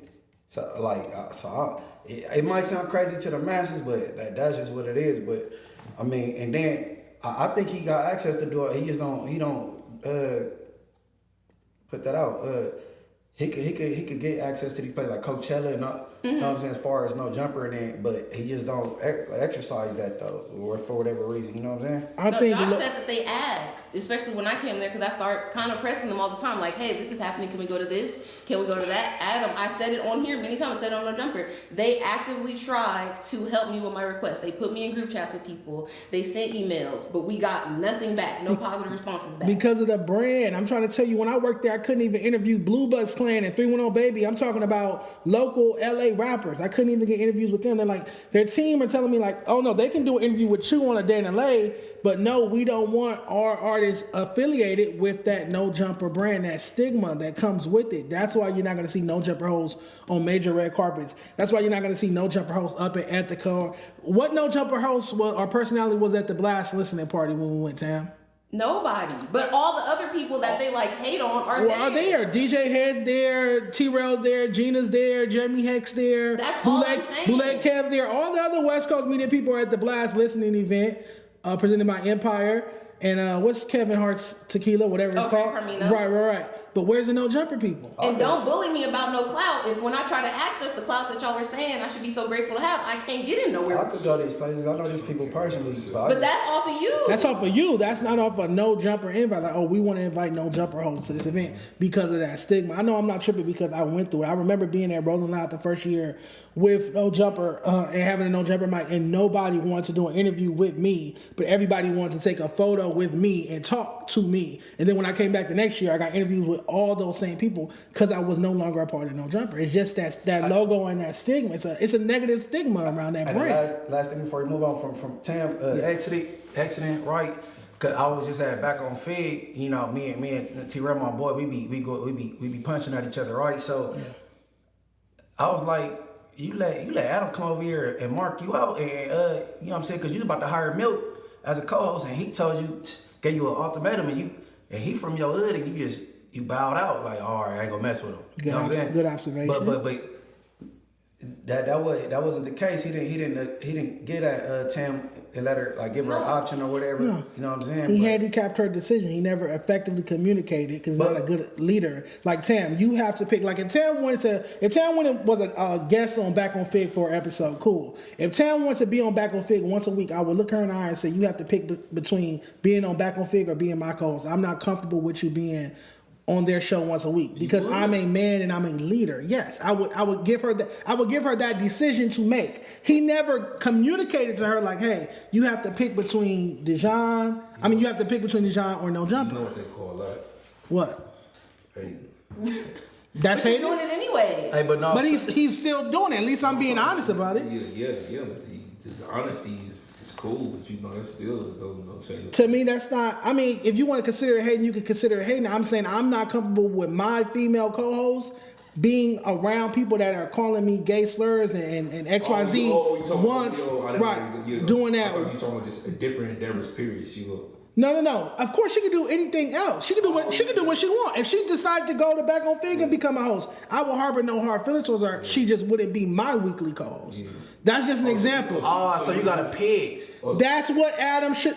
Tam, am I tripping? That's the conversation that Adam should have had with her. Look, me and Dejon, we don't get along, or I don't like Dejon. Woo. You need to pick between a day in LA or No Jumper. Adam never had that conversation with her. He handicapped her decision. But like y'all said, she wasn't fired though. But I think when she, they pulled her off the schedule altogether. Bro, it ain't no schedule on the wall like you work at Ralph's. You get a weekly text, bro. And what happened? But I'm saying she wasn't fired though, and you know she became after a while she said F it and start, you know what I'm saying, voicing herself more, and then I think it became official then. If you go 2-3 weeks without putting Tam on the schedule, you have fired her. Somebody who's a mainstay talent on the Thursday show every Thursday, the same cast. Soft layoff. Yeah, exactly. That's called I'm too much of a punk ass bitch to tell Tam she's fired. Josh and Adam are afraid of Tam. I think she needs it. Yeah. No, There's no way. And also, if that, I don't know if that's true, but if that is truly, they also get around a lot of things too. You know what I'm saying? Can't generate no. What's that? Yeah, because I think that's what it was. I think it was because I was legitimately, ever since maybe like the second, third week I wasn't on the schedule, like, okay, if I'm fired, say that. Like, do me like y'all did T-Real. Give me a nickname, diss me, so I could turn up, so I could Stimulus repost it on my package, channel. yeah. So it was like, I think Adam seen that. Maybe he wanted to. He's like, fuck, like she got me. Yeah. That's my move. Like, so now I can't do it, and I can't troll her, and I can't do no more of this because it makes me look weird. He brought you up last night before we move off this topic because I do want to. I know Munchie got to leave in 30 minutes. I believe towards the end of the Tuesday show, I don't know why Compton Rick Rock has on a police uniform, but whatever. Scrambled Greg said Tam was the female host that you needed. Fine, smart, articulate, and relatable. The chat loved her too, and you let her go for some dumb shit. I mean, let's look at the responses to that. Yeah, nobody agrees with you. All the responses are saying you're wrong. Are they talking about? Is he talking about Chunky Barbie or? No, he's talking about Tam, which is why he started the sentence with Tam. Lush, get your head in the game, busy. So yeah, more disrespect, Tam. But it's like fake you? disrespect because you won't even come out and say you disagree. You're gonna be like, well, let me see what the chat's saying. If they don't disagree, do enough. You did the poll last time. Like, don't pick and choose the narrative shit you want to do because in that chat they troll everybody. They hate everybody equally. Oh, trust me, I know. It's no favorites when it comes to that shit. Like my ass up in Tam sold more live tickets than you. I know that much. Tam sold more live tickets than you. And I also think, because somebody DM'd me this and I couldn't stop laughing after I wasn't on the show, they was like, oh, Tam, as soon as you tried to sell merch and make money, they was done with your ass. I laughed so hard. It was like, yeah, because I'm trying to get smart and capitalize because there's no other way to capitalize off this shit. I can't get into nowhere with it. I can't boost up the red carpet shit I'm trying to do. I get in more places on my own. I can't get more pay from this. Y'all capping us out at a certain amount per episode. You're not going to give us more episodes because you don't want nobody else to get lit off the channel and leave. Yeah. So you just got us in a little box. And like Munchie said, no real schedule, just once a week. They might pop in and text you, hey, can you come tomorrow? Can you? So it's very unstable. You don't know what it is. They want to keep you in that space. Okay, so let me get some money. And people was buying the merch, and they hate it. Y'all hate it. So if that's what it is, if I'm not slow enough, if I'm not fanned out enough, thirsty enough just to be there, because it seemed like that's what y'all want too. Everybody keep on bringing up grateful. At the end of the day, it's a job. You could be grateful at first to get chosen. Like, oh, you're going to let me work here. Okay, cool. But after that, it's me showing up all the time, me talking about the topics, me doing whatever contributing. If I didn't contribute it, they wouldn't have put me on the show repeatedly. In conclusion, I think they wanted you to be a crash out like Miss Jalise, and you're Miss Tam. And they just didn't know what to do with you. Like I've said before, they didn't know how to produce you. They always talking about, oh, if she was vocal over here like she is on A Day in LA, she would have worked, should have been more of a success. I know how to bring that comfortability out of you. You don't have to worry about certain things here. When you're here, you don't have to worry about somebody walking in this room talking about read Black Sand paperwork. You know what I'm saying? We was at Marathon Burger today. Imagine if you had did that. They would have spat in my burger. They would have fucked up my burger. All that shit is excuses, bro. It's all behind Taylor Swift. People could believe it. No. On IFG, people could believe it or not. It's all behind the Swiftie shit. Yeah. But I think he should like speak up more and put a stop to stuff like Wack just walking in on shows and talking about shit that ain't on the topic list and talking about paperwork. Leave that shit for the exposures and on Clubhouse and like. I also think that's something that they didn't like because I have a good rapport with all the male hosts up there. So they would try to run certain shit and it wouldn't happen. Y'all would squash it. They would try to bring me up in a certain light. Even people I'm not really cool with, like Crip Mac. I only met him 1 or 2 times before that. I have a certain rapport with everybody. They don't talk trash about me. They're not going to go in. If you try to do something, they're going to speak up for me. And I don't think they like that because Adam likes to play chess with people. So it's like, oh, if every time I try to bring up this person and try to throw a little shade, Munchie gonna be like, Nobody's oh, I love going, Tam. yeah, Or- nobody's and gonna be going. like, oh, maybe she was a little bit talking too much, but she cool. And listen, you don't like that shit. And you know it's crazy because I thought y'all should have had it. You and the other young lady, the light skinned young lady, y'all should have had a show. I thought that would have been super. Oh, who? Jessica West? Oh, Jessica West. No. Jezebel. No, of course not. Super dope. Who are you talking about? It's so Yang Angelique. Oh, Jaleel. Oh, that would have lasted for 2 episodes. I thought it was super dope. And listen, before they did what they did and set Jaleese up, because that's exactly what it was. She wouldn't have said none of that shit, but they provoked her. They lied to her and said, Wack. "Oh, Tam said this about you. Wack. Tam said that." Not they, Wack. So now be on face. Hold on, 'cause I got a question. When you heard, I'm pretty sure you heard it. When you heard her say, "She don't speak." Oh, speak. You know what I'm saying? Emphasizing the K. Yeah. When I'm around her, she wouldn't have basically said. Now, how did that make you feel? It didn't make me feel anything because to me it's about podcasting and you're not supposed to speak when other people are talking. Oh, Tam, That's the first thing. Second, you don't know how to bring that side out of her. In that specific situation in the room, it was super fucked up. They were talking about her, and Creed didn't make it no better. He could have said anything in that moment to be like, "No, Jalee's cool," but he went along with it. I'm being quiet because I'm like, I don't endorse this. Jaleese ain't never did nothing with me. I'm not about to make it seem like she's fucking creep if that's not true. So I'm being quiet. I'm not trying to speak on it. I'm not trying to laugh too much, nothing. Because at that point, you hadn't done nothing to me. But then you get hyped up, and to me, you was faded. And you came over here and you felt away because I'm on the couch and she already expressed she wanted to be like on the main show. She didn't like the rotating cast. She didn't want to be on Friday. So it's like, okay, I'm getting a spot that you want to have. That's the first thing. So you're already mad. Then they got me on the couch sitting next to Suspect, who again always take up for me, always have my back, and he's going crazy on you. You don't like that sound like shit. creep sucking his thumb. Are you a quiet assassin? Like, if somebody put their hands on you, are you going to defend yourself? You going to fight back? I don't like that kind of stuff because I'll take it too extreme. I'm not going to do that with you.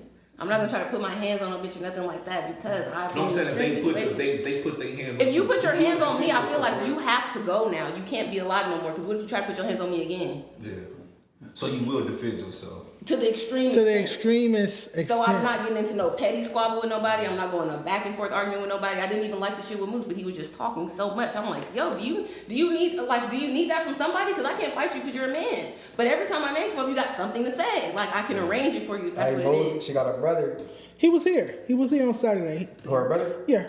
When she crashed on him, her brother was sitting right next to him. Your brother came to the hood that day. Yeah, he did. Yeah, he was scared because he had on the Indians hat. And he got out the car, he was like, oh my God. Yeah, he saw it. He was like, what's going on? You and my brother from the IE, he don't know about the gangbang shit. All right, they ready for us to get into some topics. Death Row Juice? Yeah, we got I'm not going to call it that. Here. I want to say, hey, that champagne got me. Because you don't drink. Yeah, you got a clean system. All right, you guys, Munchie been here before, but Sporty, it's your first time here. They want to get to the topics. I got to ask you guys an icebreaker. Give me your top 5 LA rappers of all time. Sporty. Oh, me first? Yeah. Pop, Nip, in this order. Okay. Pop, Nip, Mozzie. Oh, you said just LA? Yeah, not West California. Coast. All right. You said West Coast or LA? No, LA, please. LA is California, though, right? What? Munchie, of course. LA. No, he be politicking. Because he said just LA. Just LA A day in LA. Yeah. So, all right, so LA, I'm saying Pac. We got to consider Pac LA. If you want to put him on the LA list, cool. I got him on the Bay list, but go ahead. No, that's because he was in the 40s before he was in the Bay. That's a politic, but go ahead. I mean, Tupac Outlaws, all my homies in there, but yeah, that's another topic. Okay. I got Pop number 1. I got Nip. Since it's all LA, I'm gonna go Cube number 3. You took a lot of rappers off my list. I'm gonna go Corrupt. I got Corrupt at 4. Okay. And I'm gonna go with the homie. I'm gonna go with Dom at 5. Bet. If you want to tell us your top 5 LA rappers of all time, send a $5 super chat. We will read your top 5 LA rapper list and shout you out. Munchie, refresh the people. You haven't been here over a year. Who's your top 5 LA rappers of all time? I gotta go California, though. You want to do West Coast? California, not just California.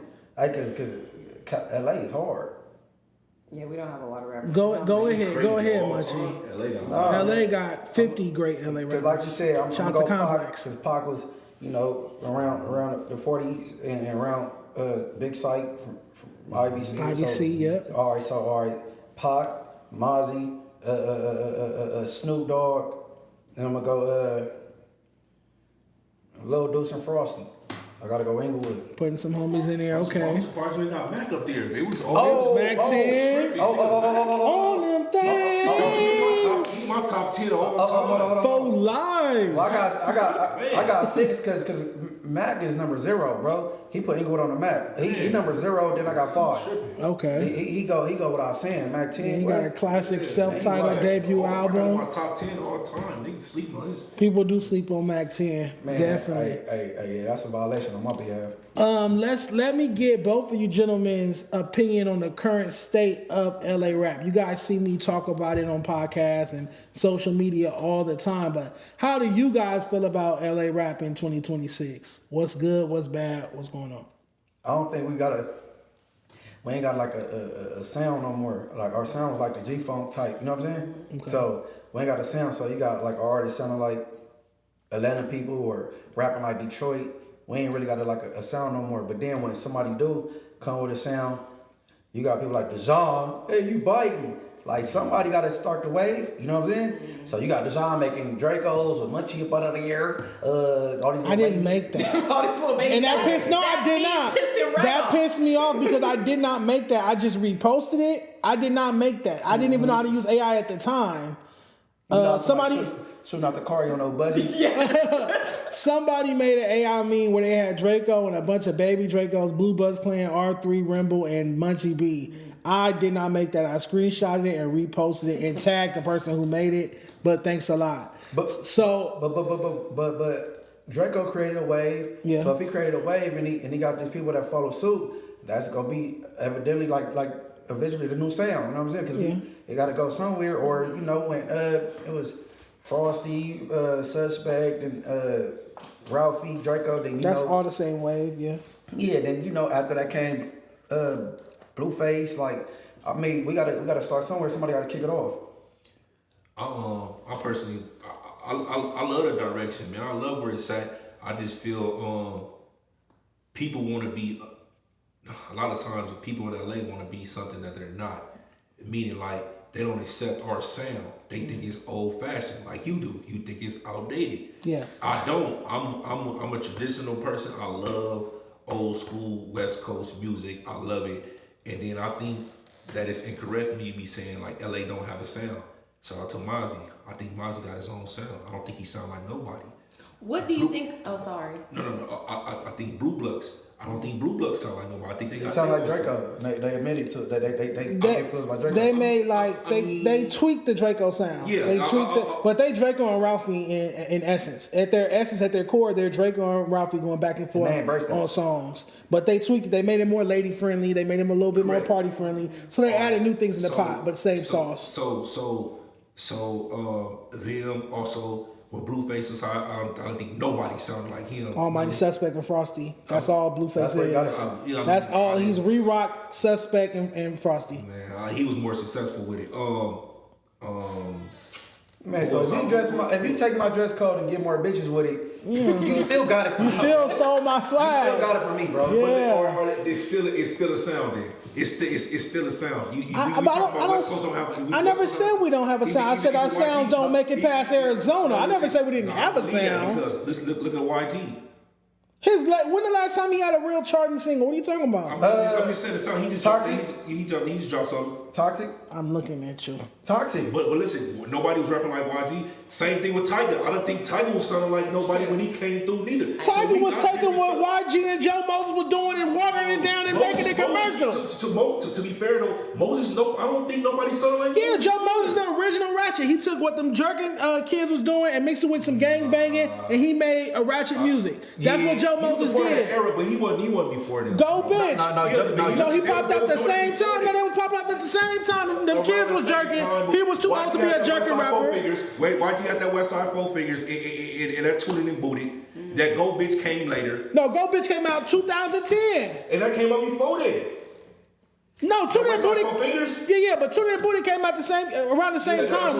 What I'm saying, Hey, Go Bitch been out, bro. Yeah, Go Bitch with Mustard was out. But no. What I'm saying is Joe Moses saw what the kids was doing. No, it was simultaneous. He saw what the kids was doing. He was too old to wear skinny jeans and do that style of music. So he took some of that and he mixed it with grown man gangbanging, and that's how we get ratchet music. But ratchet music came on the back.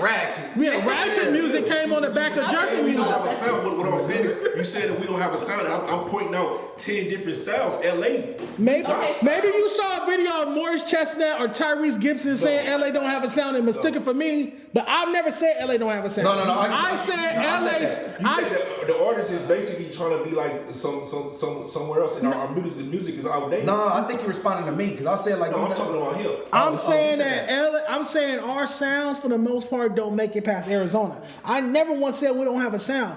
I've done extensive research, written several articles on the history of our multiple sounds. LA is very creative when it applies itself. I love the history of. I've done a top 10 G-Funk rapper list of all time, top 10 jerking rapper list of all time, top 10 ratchet rappers, top 10 traffic music, aka the Drakeo nervous sound rappers of all time.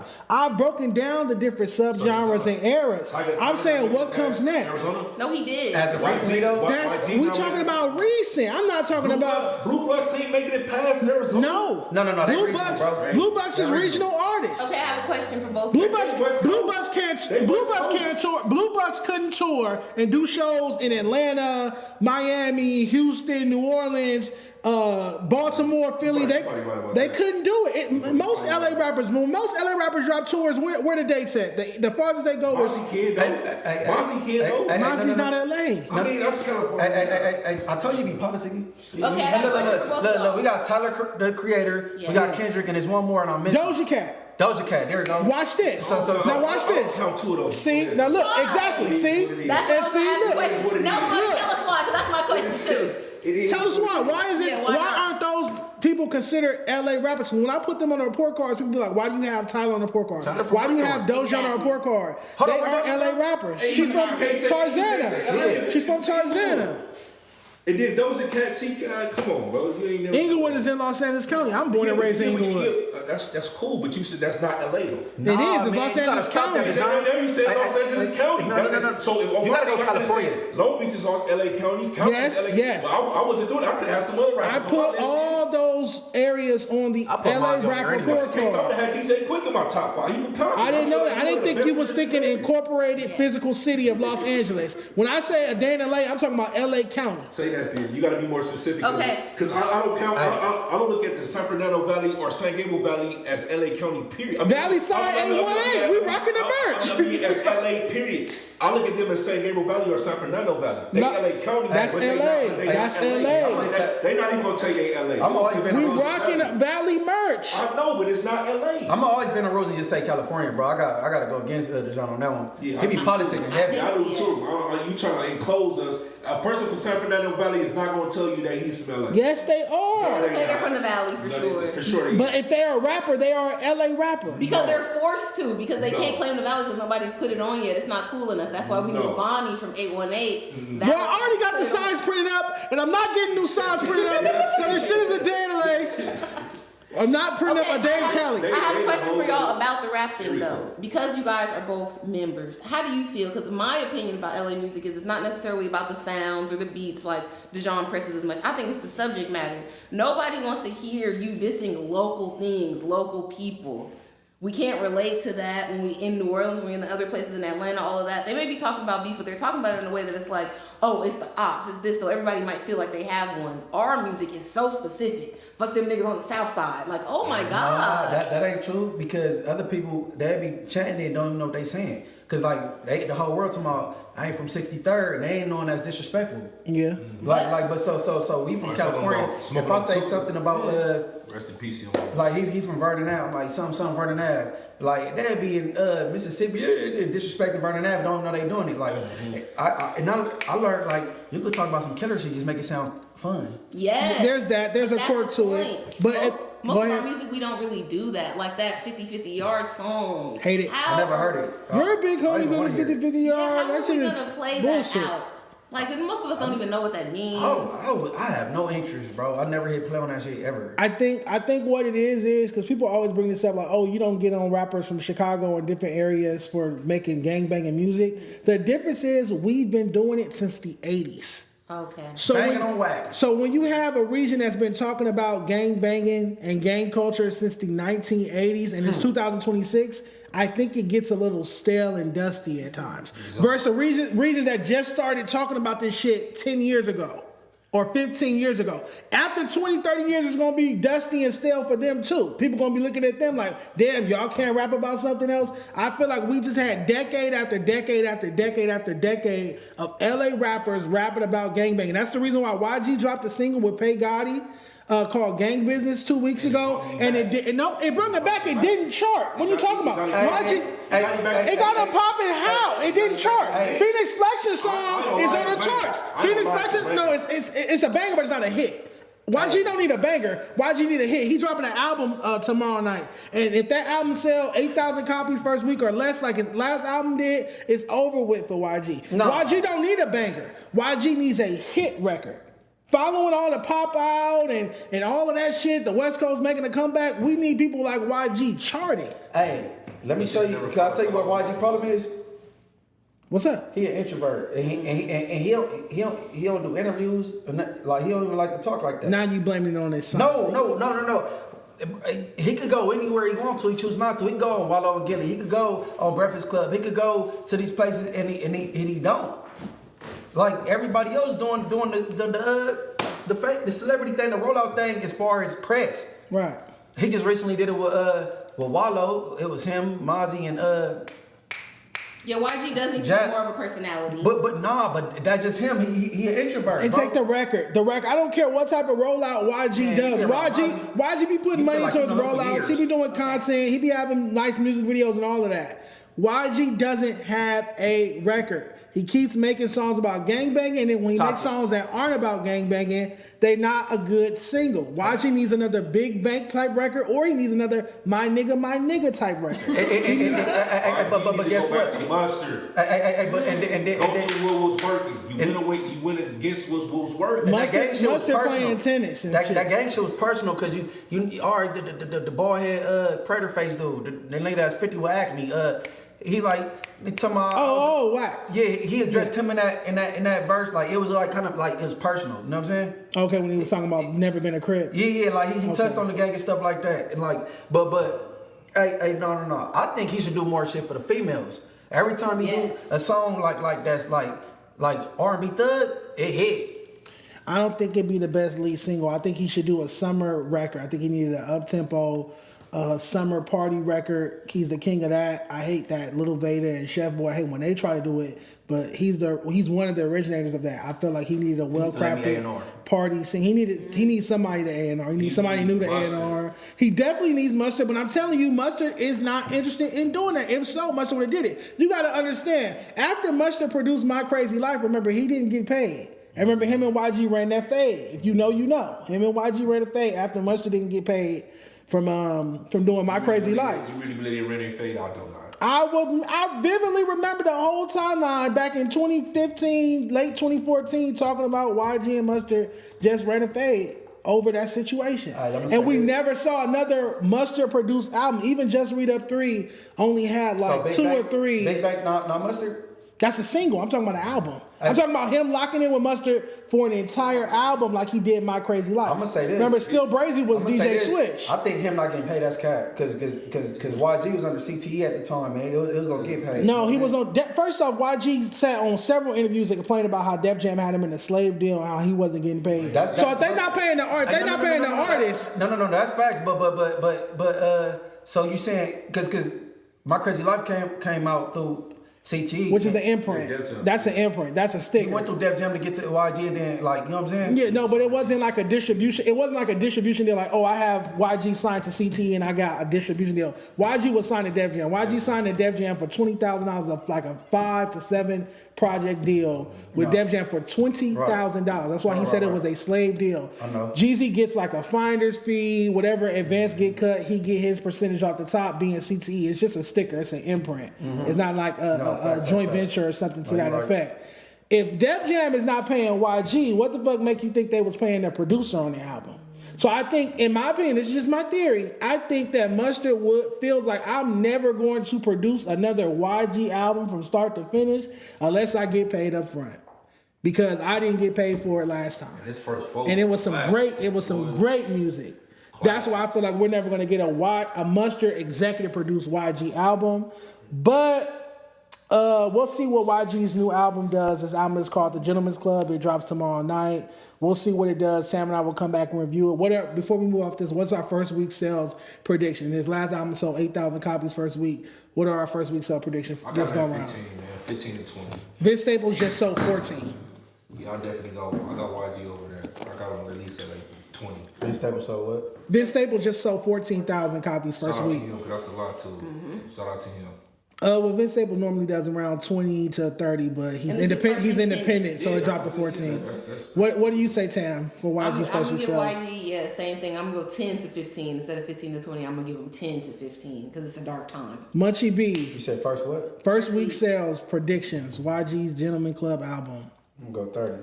I will say I appreciate him trying to do a theme this time. I would love to see YG really commit and do a concept album like Tyler, be a character, become something else. You can take yourself a little bit out of the YG identity and give us something creative. But My Crazy Life was a short film. But My Crazy Life is just him. It was a concept album. The concept was his life. Sure, but like we already did that. Now we got to do something else, YG. What else do we have going on? But see, albums it got structure to it and it's telling like a story or something. Yes, like it should. Like that, and that's what My Crazy Life was. Or like a lot of people just put a gang of songs on an album. Mm-hmm. But I say 30. I give it 5,000 to 6,000 copies first week because I'm actually diligent in my work. I'm diligent in my work, and if it's more than what you say, 14, 15? I said 15 to 20.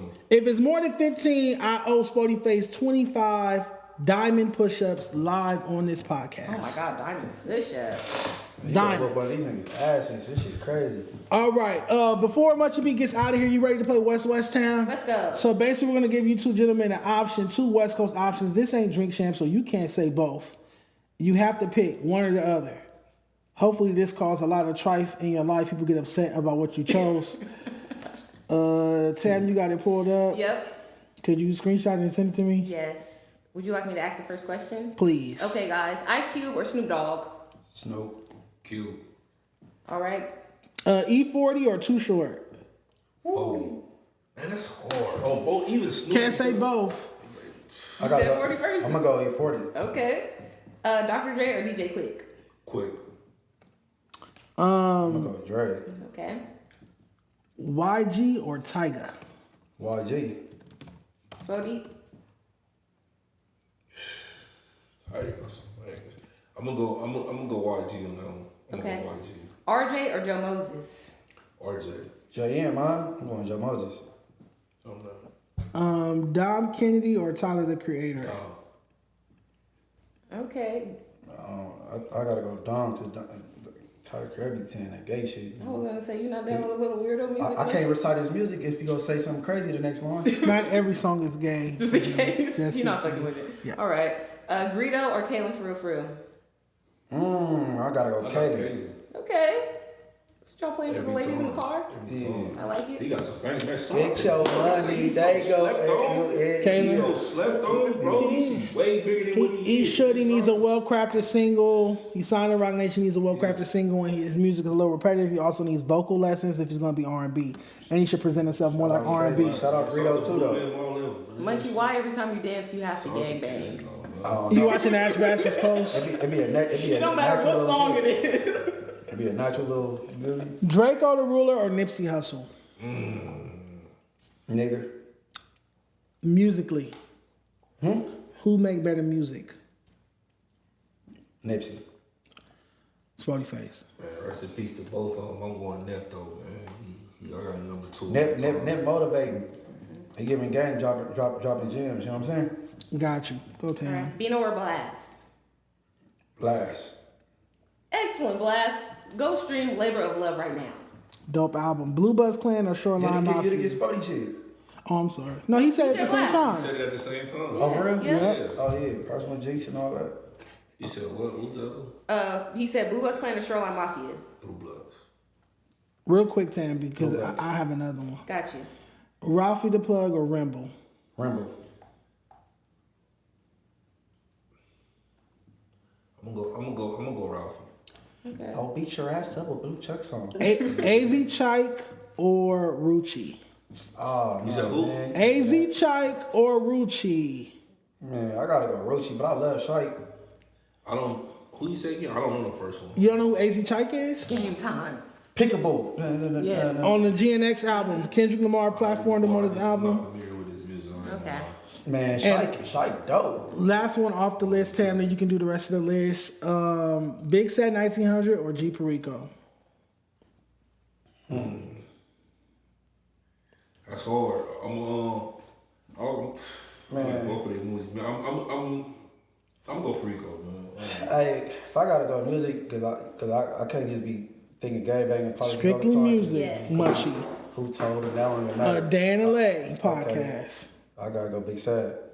Respect. All right, Big Sad. Finish us off, Tam. Okay. Pause. West Side Connection or the East Siders? West Side Connection. Munchie. I gotta go West Side Connection, cause Okay, Cali is active. I like that East Side. No, that's what that's I'm East saying. Side. But I gotta go West Side Connection. West Side Connection got a whole. They do a versus. West Side Connection go sweep them. Okay. That's a dope versus, though. The Chronic or Doggy Style? Ooh, they should you right about that too. You said the Chronic Or Doggy Style? With the Chronic, one or two? One. I'm going Doggy Style. Okay. Chronic was fire too. I'm going Doggy Style. Yeah, I'm making it hard. I go Doggy Style. Okay, Crenshaw or Victory Lap? That's hard. What was all on Crenshaw? Crenshaw was like, come over. Come Dance over. New Nipsey Hussle, check me out. Summertime in that Cutlass. The Weather. H-Town in my cup. Scheme record. I say Crenshaw. Okay. I'm gonna go Victory. I used to love Crenshaw, so I'm gonna go Victory. All right. Just read up one or two. One. I love two, so I'm going one. Classic. That put me on, man. No, Introduced to Tania and all that. I'm going one. I'm gonna go one. All right. My Crazy Life or Good Kid, Mad City? My Crazy Life. My Crazy Life. All right. Boys in the Hood or Menace to Society? Man, I gotta go with Menace. That's my favorite movie. That in the Wood. Yeah, Menace. I gotta go Menace. You know I never seen The Wood. Menace too. Okay. Friday or next Friday? Friday. Friday after next or The Wash? The Wash. You said what? Friday after next or The Wash? I'm gonna say Friday after next. Okay. I'll go Friday after next. You know what's crazy? I don't like next Friday. I don't Me either. It's the weakest one. It's funny, but it's not as good as the other two. Hey, why Craig always get the bitches in the shit? They be chubby chasers. They be chubby chasers? Yeah, he got the fine ass, what's her name? Donna. Yeah, you got Donna, Debbie from down the street, Carly. Right. Munchie, before you get out of here, I have to ask you, what led to your decision to leave No Jumper? Cause I go to Burbank to go to work and I court, and I don't like people playing police games with me. You know what I'm saying? It's BMX buddy. I don't know whether it was his meta glasses or his phone pointing something at my pocket or whatever, and all that little weird shit. Like, you know what I'm saying?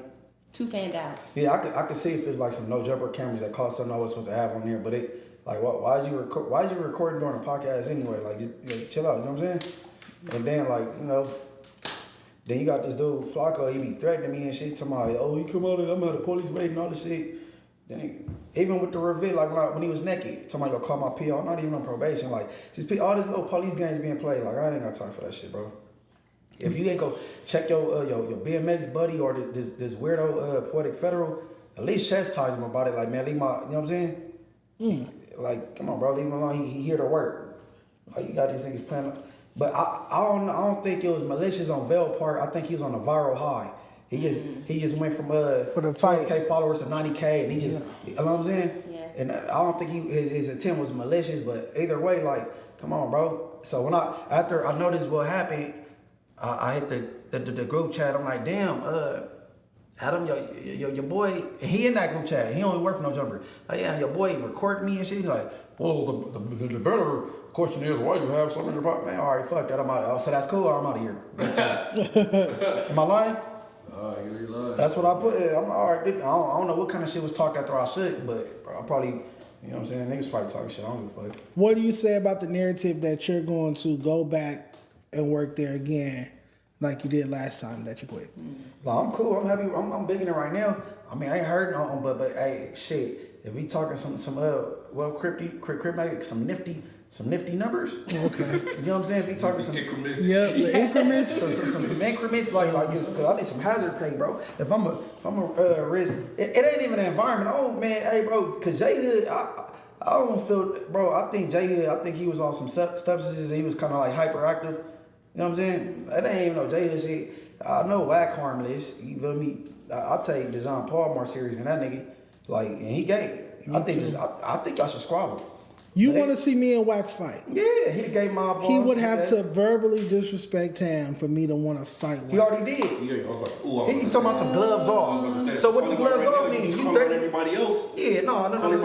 I didn't. That's not my artist. That's Tam's artist. And I don't manage anybody. I'm a journalist. And more importantly, I feel like I addressed him. I let Wack know, don't address Tam directly anymore. Fair warning. Talk to me. Fair warning. Yeah, there's that. Let them know something on Inglewood. Hey, look, I'm gonna say this though. No. Yeah, it feels like I need some hazard pay, bro. Cause nigga, you got your outside entities interfering on what's going on right here in this building. You know what I'm saying? Like, you know what I'm saying? Do you guys feel, not to cut you off, do you guys feel like there's a no jumper curse where the no jumper hosts go to jail? Because we got Almighty Suspect, and Hefe, Brick Baby. I don't believe in those type of coincidences. Do you think there's a curse? Do you think that No Jumper staff or executives cooperate with government agencies anyway? Let's debunk these narratives. What do you think? I think if you hiring Crips, Bloods, and criminals, that's gonna happen. What's gonna happen? They're gonna go to jail. Because me going to jail last year, that had nothing to do with No Jumper. Young Gant being in jail ain't got nothing to do with No Jumper. When Crip Mac went to jail, nothing to do with No Jumper. Faux-Ostrich catching five violations while working at No Jumper, had nothing to do with No Jumper. He's in the 40 somewhere. Almighty Suspect. Almighty Suspect. I guess he was stalking somebody. Ain't none of that got to do with No Jumper, but the retard, Slow Cannon. Admitting the crimes. Sweetie Pie. Yeah, like admitting the crimes on a platform. And then even Brick Baby, like that, this been going on with them watching them for a minute. You know what I'm saying? Mm-hmm. It going like the whole whatever, but like it's like, you know what I'm saying? And this is the second I tell females, stop complaining because you keep meeting niggas at clubs, liquor stores, at the gas station on the corner. If you was at Barnes and Nobles, you'll get different results. Ain't none of you bitches looking for no nigga at Barnes and Nobles. None of you. None of them. Nigga, you ain't met them coming out the bank or nothing. So, like, if you keep looking at these same, you know what I'm saying, Spoetyface, just parole, nigga, his punchline is, I was in prison when he ain't up on the shit. That's true. Every time then you you get, this nigga, whatchamacallit, J-Hood, he just got out 4 months ago. If you looking for all these parolees, what you expect? So you're saying they're running a halfway house type of podcast? Fair to say. Should there be bail money set to the side for No Jumper hosts? Yes, sir. Yes, Skirs, and that needs to be included. Me coming back, that needs to be included in my pay. We finna start a union. Sam and I are starting a No Jumper union. Every check invested in the stock market, and we'll use those dividends. Like the retirement plan, bill pitch. To bail out No Jumper hosts. That is crazy. That's the thing. That's why I just said, before you said that, I just said it differently. Hazard pay. Yeah, I need that because you got niggas Poetik federal threatening me, bro. Like, what if I got... But what jurisdiction or control or authority does Adam have over Flakko? Flakko's not a No Jumper employee anymore. He has his own channel. So what can he do? He can't fire him. Poetik federal claim to be friends with this man. So if y'all friends, you can be like, hey, bro, lay up off my host with the police threats. Attack his character, call him ugly, talk about his baby mama. I don't care, but all the police games, that's out, bro. Like, you know what I'm saying?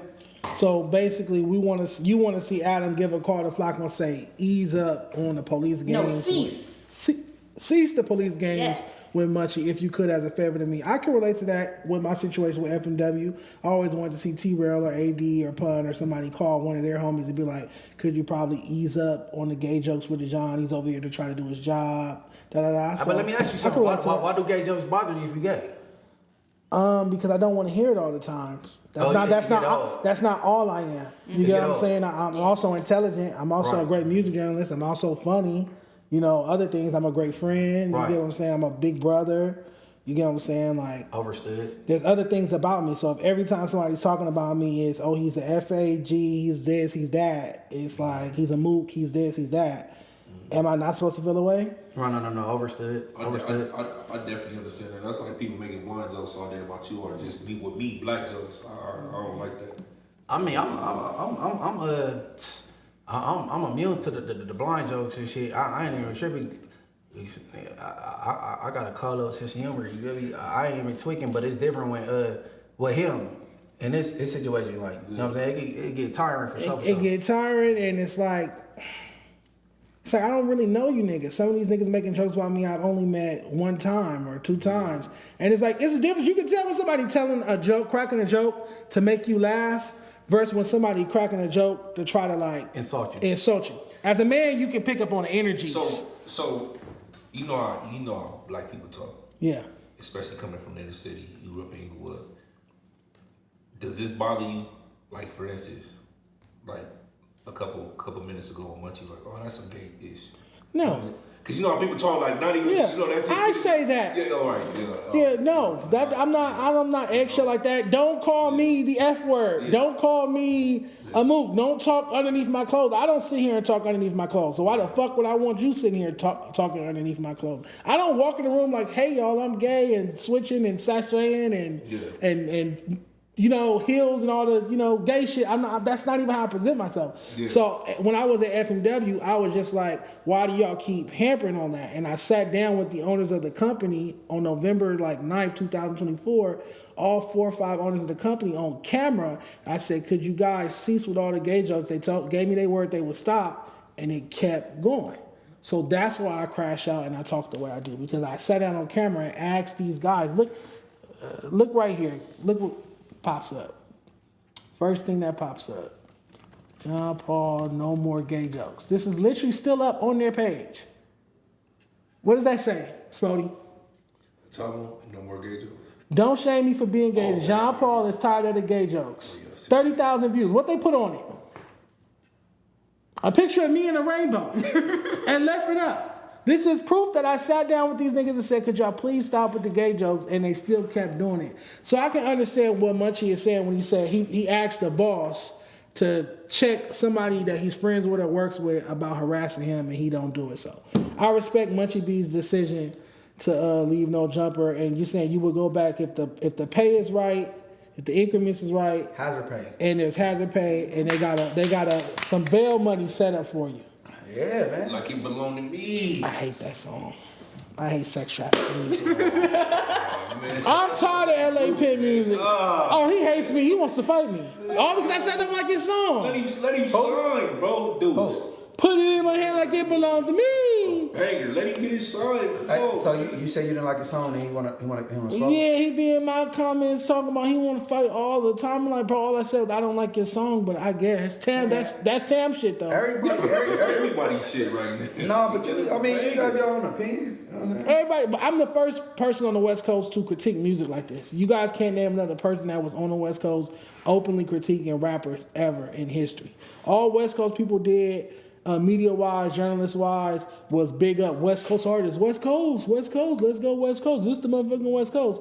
Crip walk type shit. I'm not into that. I critique music like an East Coast journalist, like the Source magazine or Double XL magazine used to back in the day. Oh, you glazing the East Coast, man. They never gave us enough marks. You glazing the East Coast, bro. No, I'm not gonna lie. The Source magazine had The Chronic fucked up. They gave The Chronic 3.5 stars originally. They had Cypress Hill fucked up. They went back and revised some of those. There was some bias Shout there. Out Be Real.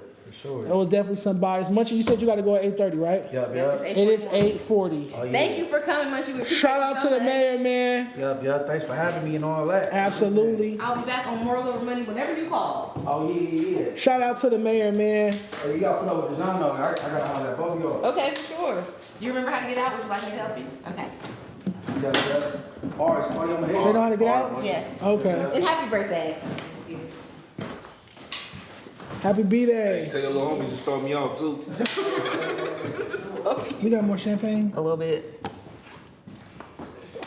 Did he call it Death Row juice? He did. He said you got some more Death Row juice. So Sporty, you said they tried to pull up on you at the casino when you was trying to win. Not you telling off-camera business, Tam.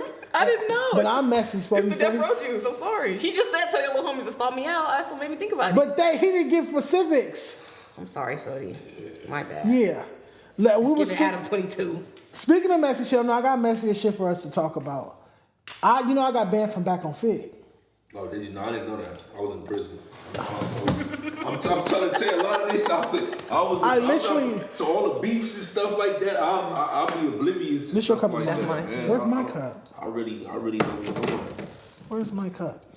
Get you another cup. Thank you. I really don't know. No, I got banned from back on Figg this week. And to me, that's like banning me from the gym. That's like banning me from LA Fitness. You're banning me from somewhere I don't want to go, if that makes any sense. That's so sad. But I'm going to play the clip and react to it. You didn't have to get up for that. I'm going to try not to be super disrespectful because we have a guest. Mm-hmm. If it was just Tam and I here, I would be saying some crazy shit. But I want to leave a good impression on Sporty. I don't want Spoetyface leaving here like, that nigga Dejon is crazy. I'll never pod with him again. So maybe I'll do an after show when I get in my car and drive it in and out. I don't know. Unhinged. Let's react to the clip. Shout out to Munchie B for pulling up. In the meantime, Sporty, tell us your YouTube channel name, your new YouTube channel. Oh, the new one is Poetic Justice. Spoetic Justice. JUSTICE. Now, I thought you guys were trolling Spoty, calling him Poetic Justice on the YouTube and put in a bunch of Spoty Luther King. Have you seen the AI that they do of you? Yeah. Spoty Luther King is classic. People send it to me all the time. Merch on the way, though. Shit. Merch on the way for sure. Can I ask you a question? All right. Also, remind me to read them super chats from earlier, too. I got you. I'll take you guys out, too. We're going to need y'all to get that premium, though, man. Oh. Premium what? YouTube? Yeah.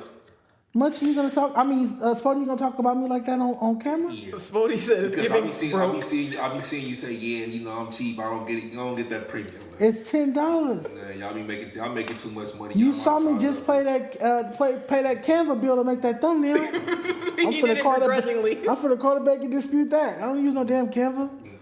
All right. So let's respond. Basically, Ralphie the Plug pulled up to back on Figg earlier this week, and they had some choice words about me. How I come up in a Ralphie the Plug interview, I have no idea. Damn, but shout out to Ralphie. Shout out he got to a new Ralphie. Stink Team website. He's selling his merch. So y'all can get it on the website. You don't got to catch Ralphie outside no more. You can get some Stink Team merch right from your phone. That's dope. Let's check it out. Somebody got popped, cuz. Damn, Dejon. That's your op too, so. Yes. Why y'all be cool with him then? I fuck with Dejon. All right. But he don't fuck with Dejon. Oh, so and then the other homie don't fuck with Dejon. So I can't fuck with cuz. So y'all, you and Dejon. Wait. So y'all can't line up the podcast or squabble? We can if we want to do it. Podcasters can squabble. The homie, it's out of his weight class as the homie and her, bro. If you said, wait, what's the other homie? The other homie, Keem, he a hurt, bro, for real. You sure? You just saying niggas a hurt niggas today, man. The fucking gayness out that nigga. They turn it back straight. Oh, God, I gotta see this now. Hey, Dejon, they say he hurt you. Would you agree with that? Turn that nigga back straight. They've been saying this for over 2 years since I cooked that man's mama crack, unfair to say. Look, man, I don't care about hypotheticals. Oh, I'll twist your left arm behind your right arm, and oh, I'll pinch you here, and pressure points, and all of these hypotheticals, and oh, we can catch a fade, but only on the left leg on a rainy day, and it has to be the Sabbath. Or so. I don't care about all these stipulations, man. Get down where you mad. As far as T-Roll saying he fuck with me, but he can't have me on the show because Smac don't fuck with me. What did I do to Smac? All I did to Smac was expose that he was following a transgender on Instagram and showed the screenshots and put the. I was about to say, no, I ain't even telling. I'm just saying I don't believe that. That had to be from a burner account. Some. It said Smack the Boss. I don't believe that. Smack the Boss. No, Smack. I don't believe that. Man. Okay. You gotta scrutinize your followers around Dejon because people are trying to catch you out there. Now, Smack multiple times has said this is his cousin. Dejon continues to bully him, saying this is not his cousin. This is the Asian trade. Don't worry about nothing. Oh, it's his cousin. That's what he's saying. So Smack got an Asian transgender cousin. Asian is crazy. I don't know nothing about this. An Asian. I don't know. Smack the Boss was following a trainee on Instagram last year. He kept calling me GP. I had it in my phone for forever. He kept calling me GPS, which I guess means gay person. I said, if you do it again, I got you. He did it again. So when Munchie was here last year, when Munchie first pulled up to a Dan Lay podcast, I showed Munchie. So that was really real? Back and forth with you and Smack? Yes. He's mad because I exposed him for following. He supposed to be this big bad trouble crip, but you following and liking training pictures on Instagram, and you keep calling me GPS. If you wasn't talking about my sexuality, I would have nothing to say about Smack. He don't owe me no money. Pictures don't too. Booty, I'm tooted up. I'm finna get out. I don't. Booty tooted up on the sink and everything. You don't believe it? You think I would make up a lie like that on a man? I'm not saying nothing. I just don't think. I don't feel like Smack. In good faith or good conscience, exactly. Knowingly of sound mind. Yeah, knowingly. If he get high off powder or crystal and decide to go like a bunch of training pictures, Smack the Boss, like by Smack the Boss, training. I'm sorry. Follow Smack the Boss. Don't say the other LA producer that's in the follows and likes too. They'll out the LA producer that's also right there. Studio on the sink. I've seen Studio on the sink. Studio on the sink. Studio on the sink. Studio on the sink.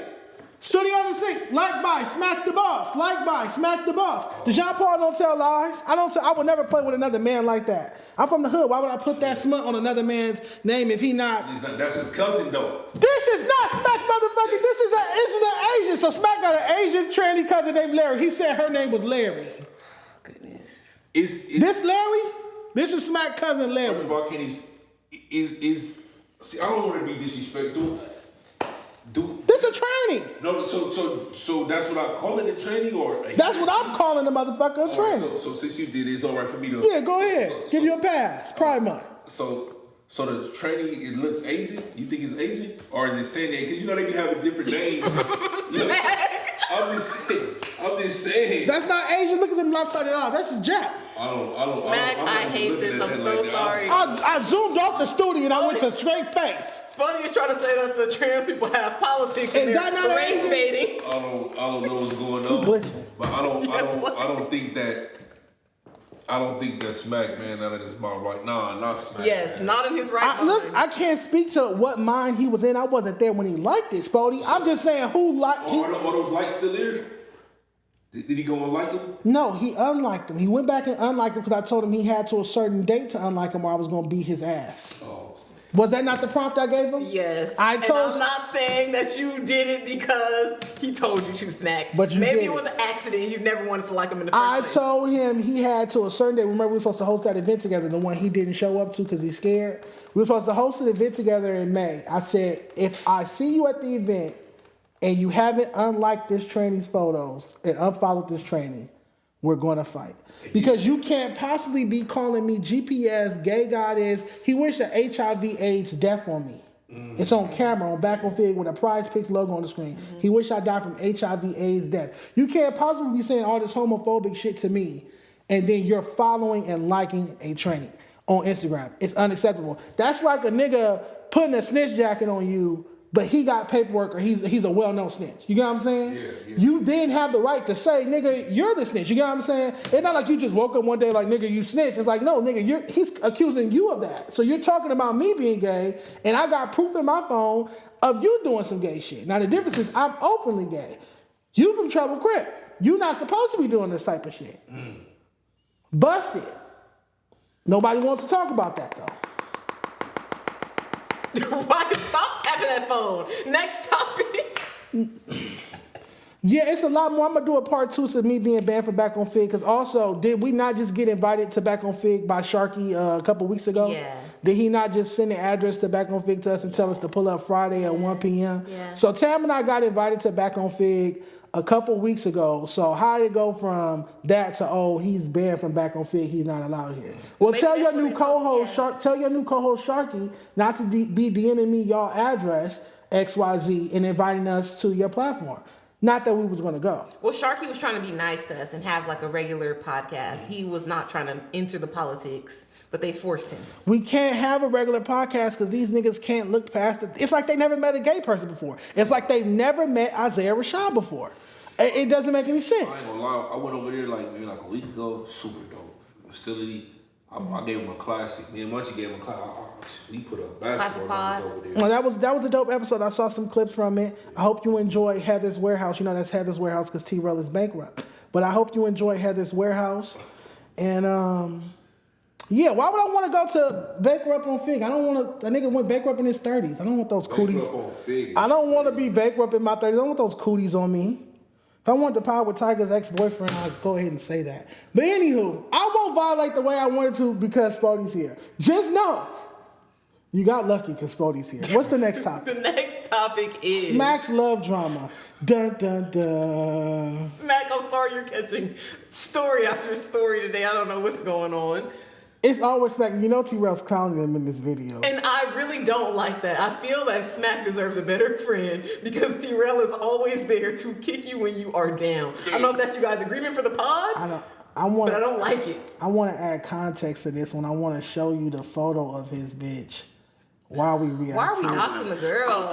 Dope Girl is in the content.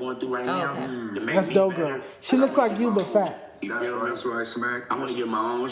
I want to go get my dog, go get the rest of my clothes, and so right now I'm just stacking. I'm finna stack. So all this is of you because you arguing with it. This is crazy. You're going to get your dog and your clothes. It's deeper than that, you know that. Yeah. You want me to put it out there? I need my own spot. I need to go get my dog and my clothes. Okay, let's keep it. We're going to keep it clean. Hold up. BT. Was you here yet? We're going to keep it clean. Was you here? I'm getting into it with the bros, right? Boom, we getting into it. I ain't went home probably in like a week, 1 or 2 weeks. No. I'm at mom's house. And if I ain't at mom's house, I'm on Terrell, right? So I go to the house to get some clothes and check on my Frenchies. Pull up in the parking lot. She's sitting in the car with her ex-nigga. Street. Right, look. So now I pull up. I open my gate. I open my gate up. Boom. When I open the gate up, I see the beans. So I'm like, I pull in, park right on the side. Bounce out, she like this. Twisting up a blunt. He jump on the phone. Like he talking now. Not Dope I said, Girl. on B-Team, on Trouble Basic Crip. Because my brain is clicking right now, right? I walked out. I got off my bike, walked in the house, boom, boom. Played with my dog, grabbed some clothes and got on. And then once I seen that, I'm like, it's over. Like, I can't do it. I ain't one of these type of... I'm cool. So I took my ass back to my mama house. Went back to the room I've been sleeping in all my life where I'm born and raised at. So I figured this out, bro. So I've been going through Sound like he about to start crying. That's so sad. Why would he tell us that? Smac, you should not have told us that you pulled up on your girlfriend and she was with her ex. And That's you have terrible. to get on your bike and go back to your mama's house. See, now niggas gonna be able to say stuff like that about you. Smac, don't tell us no shit You're like that. oversharing. This is stuff the CIA wouldn't be able to get out of me. Why you ain't bear mace that nigga? Why you gonna bear mace me because I'm gay and exposed to shoot like trannies, but you ain't bear mace the nigga that was dropping dick in your plus size queen? That don't make no sense. Shout out to Mom Deuce though, man. Yeah, for holding it down. For holding it down. Shout out, yeah. That man, I'll tell you, man, a mom's in a black man's life is everything, man. You know, unfortunately, my mom isn't here. You know what I mean? But, My condolences. Yeah, but I just know that feeling. It always, you know what I'm saying? It's with my sisters now. You know, even though I got my own place, like sis house. You know, anything go wrong, now I got my sisters. You know what I'm saying? Yeah. No, that's good. That's good. But Sporty, if you pulled up to where you're staying with your girl, and there's a nigga in the car with her parked outside your house. Remember, he said my gate, my dog's in the house, my stuff. Yeah. What do? Do you act like you don't see the nigga and just walk in the house and play with your dogs? That's what he said. I'll play the clip again. Or do you address said nigga? Do you address your female? Address it for what though? Because you're at where I lay my head every night. My gate, my dogs, my stuff. I'm gonna say this.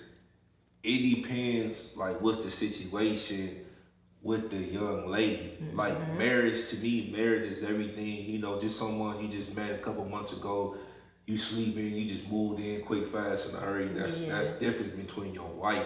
It's a difference between somebody sleeping with your girlfriend and somebody sleeping with your wife. But Smac and this lady have been together for a while, right? For a while, Dogra. This isn't her first time cheating on him either. Don't say that. That's why the video is titled "The Cleanup Man." The first time the nigga was the cleanup man. So she cheats, he takes her back because he don't have nowhere else to go but back to his mama house. Maybe coming from a man perspective, maybe that was the final straw. He was like, oh yeah, this ain't, you know what I mean? Like it was probably like he came over. And like, let me see if I can work it out with baby or maybe. Let me just see, you know how you like, well, let me just see what she's talking about. I'm really gone, I'm already out, but maybe that was, you know what I'm saying, that was his closure. You know when a woman's fed up, there ain't nothing you can do about it. But shout out to him for remaining poised, you know what I mean, and having that type of strength. To not crash out. Fuck that. Crash out on a nigga. You said you gonna mace me. You said you was gonna mace me. You said you was gonna kick me in my head, do all type of shit to my little 5'5" chunky gay ass. But a nigga dropping dick in your bitch at your house in front of your dogs. Why would you bring the dog? Nothing over your gate. And you ain't got nothing to say about it? Exactly, Sporty. You know I'm a little crazy. You ain't got nothing. You ain't gonna say nothing. He said he didn't say nothing to the nigga. He did nothing on his gate. He didn't say nothing to the nigga. He not trying to be in there.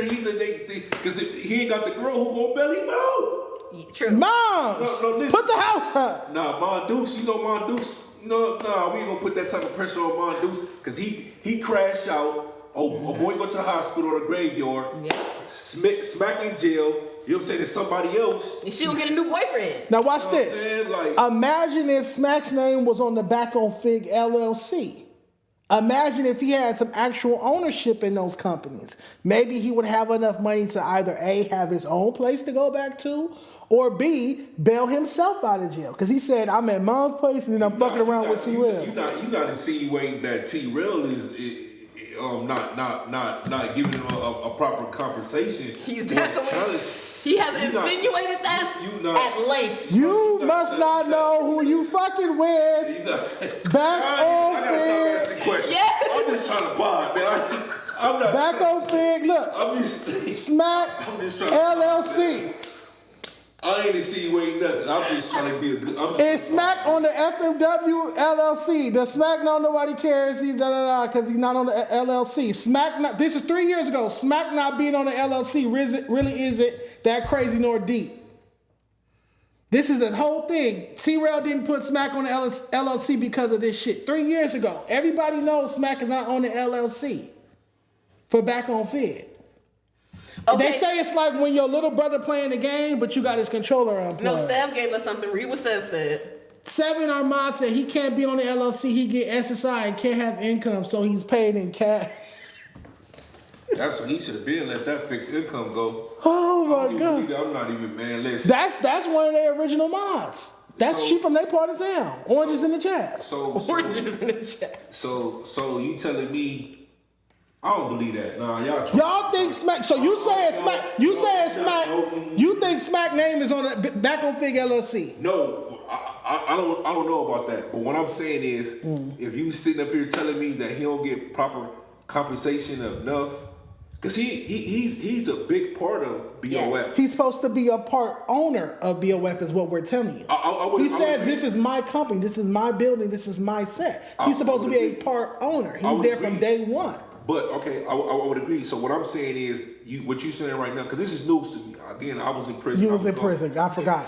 Yeah. So you telling me not only he's not a part of the LLC or BOF, but he's not even getting compensated enough to get a one bedroom or single. You know what I'm saying, for him and his dogs. Seven just said he gets paid cash under the. I think he gets paid enough money to go get his own space so he don't have to do whatever he's doing. But you gotta pay that first and that last. No, I think he's putting it up his motherfucking nose. I think he's putting it up his motherfucking nose. That's what the fuck I think. I think he's taking that money from T-Rail, and I think he's putting it up his motherfucking nose.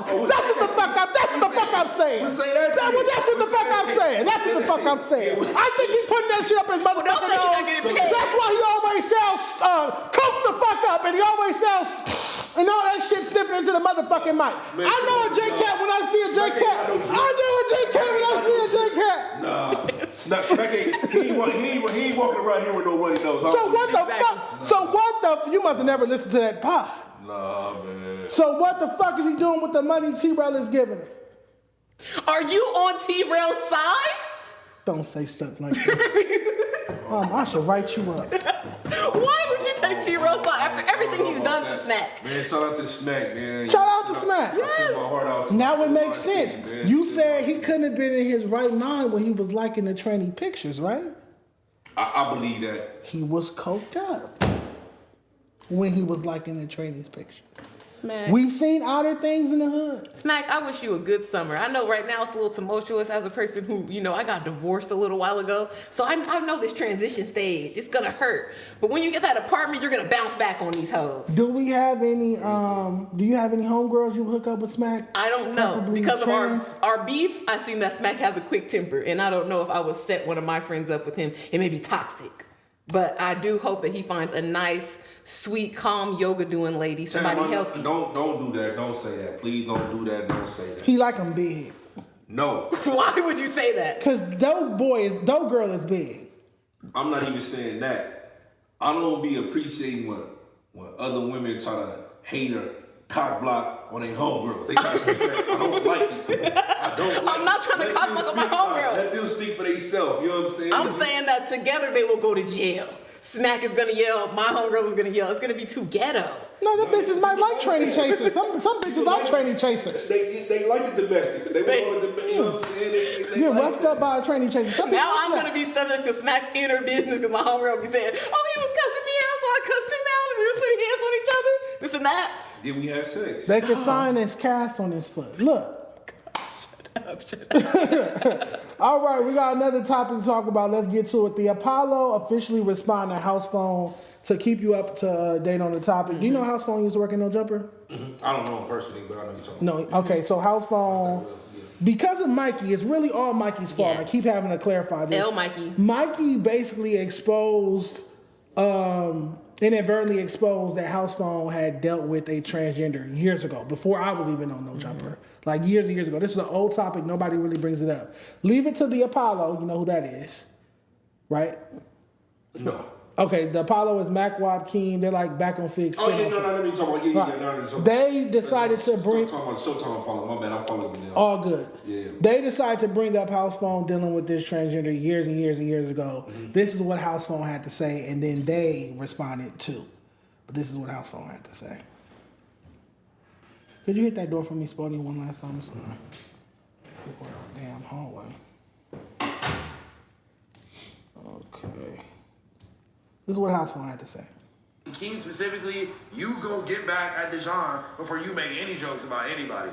That nigga was talking crazy. Ain't no nigga ever talk crazy like that to me, about me, nothing like that. So King can't respect me. Oh shit, I can't play this part. Basically, House Phone response to King bringing up his training situation was like, you already beefing with a gay nigga, don't beef with two gay niggas. T-Rail's messy. T-Rail had House Phone on the Apollo. Did you see that, Tam? No. He had House Phone on the Apollo at the same time as TF from the Apollo. Don't call. Interesting. Want to know the connection here? Sure. They both used to fuck Illa, my former Fair to Say co-host. Oh, goodness. Long story short, this is weird on House Phone's end. Look at his energy when an Apollo member walks into the set. Let's check it out.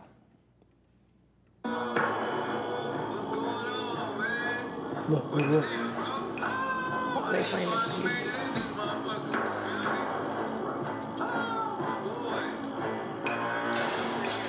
Look, give up the mic. Give up the mic.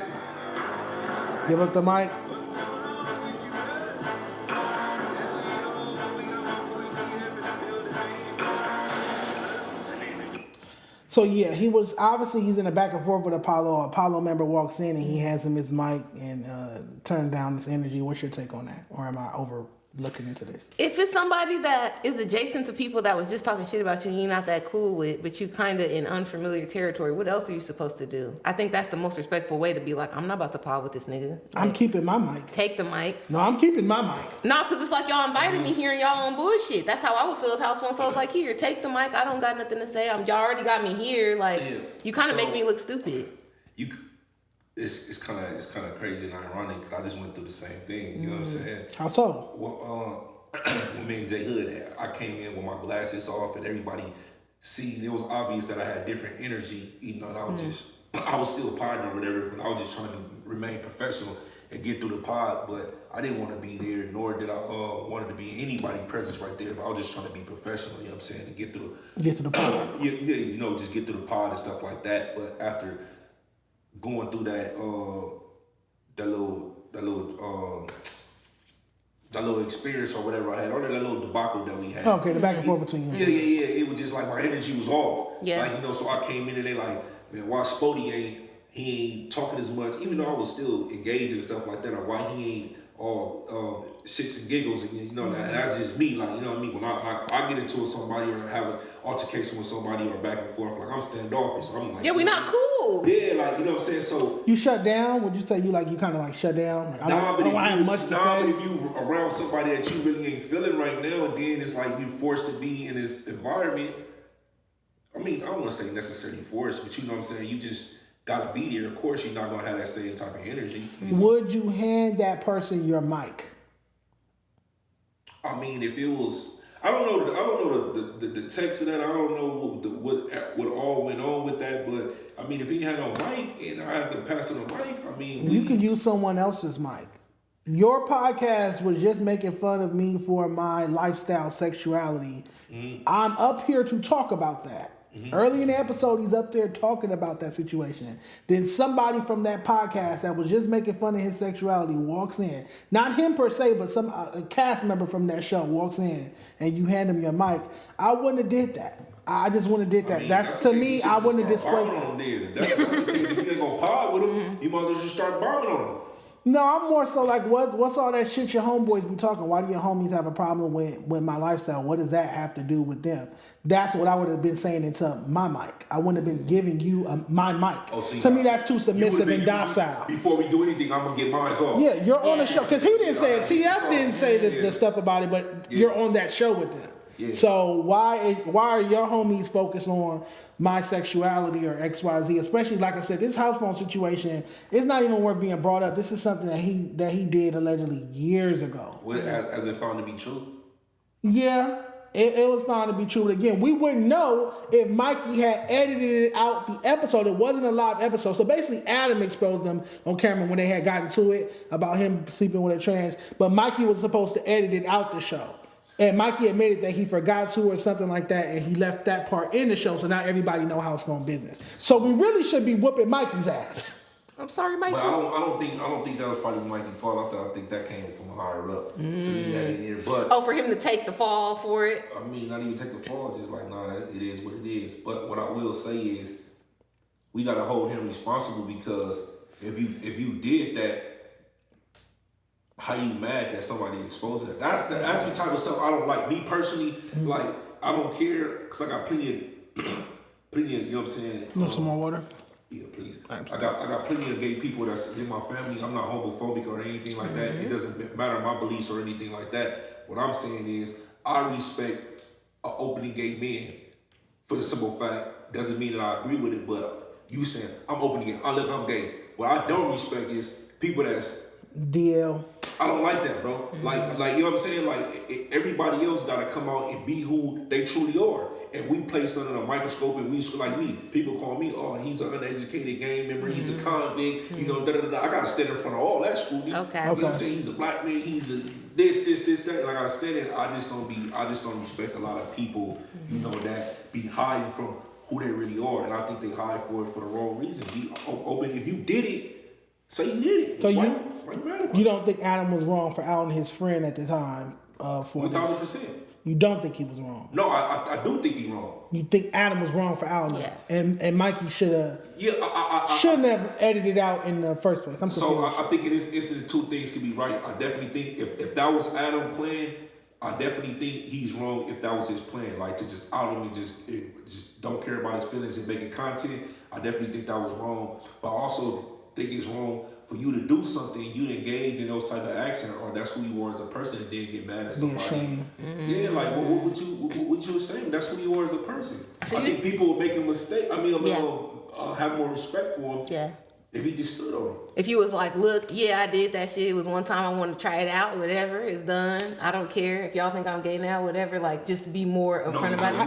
He's definitely gay. I think. Spoty. No, what? So wait. Why you don't have that energy for Smac?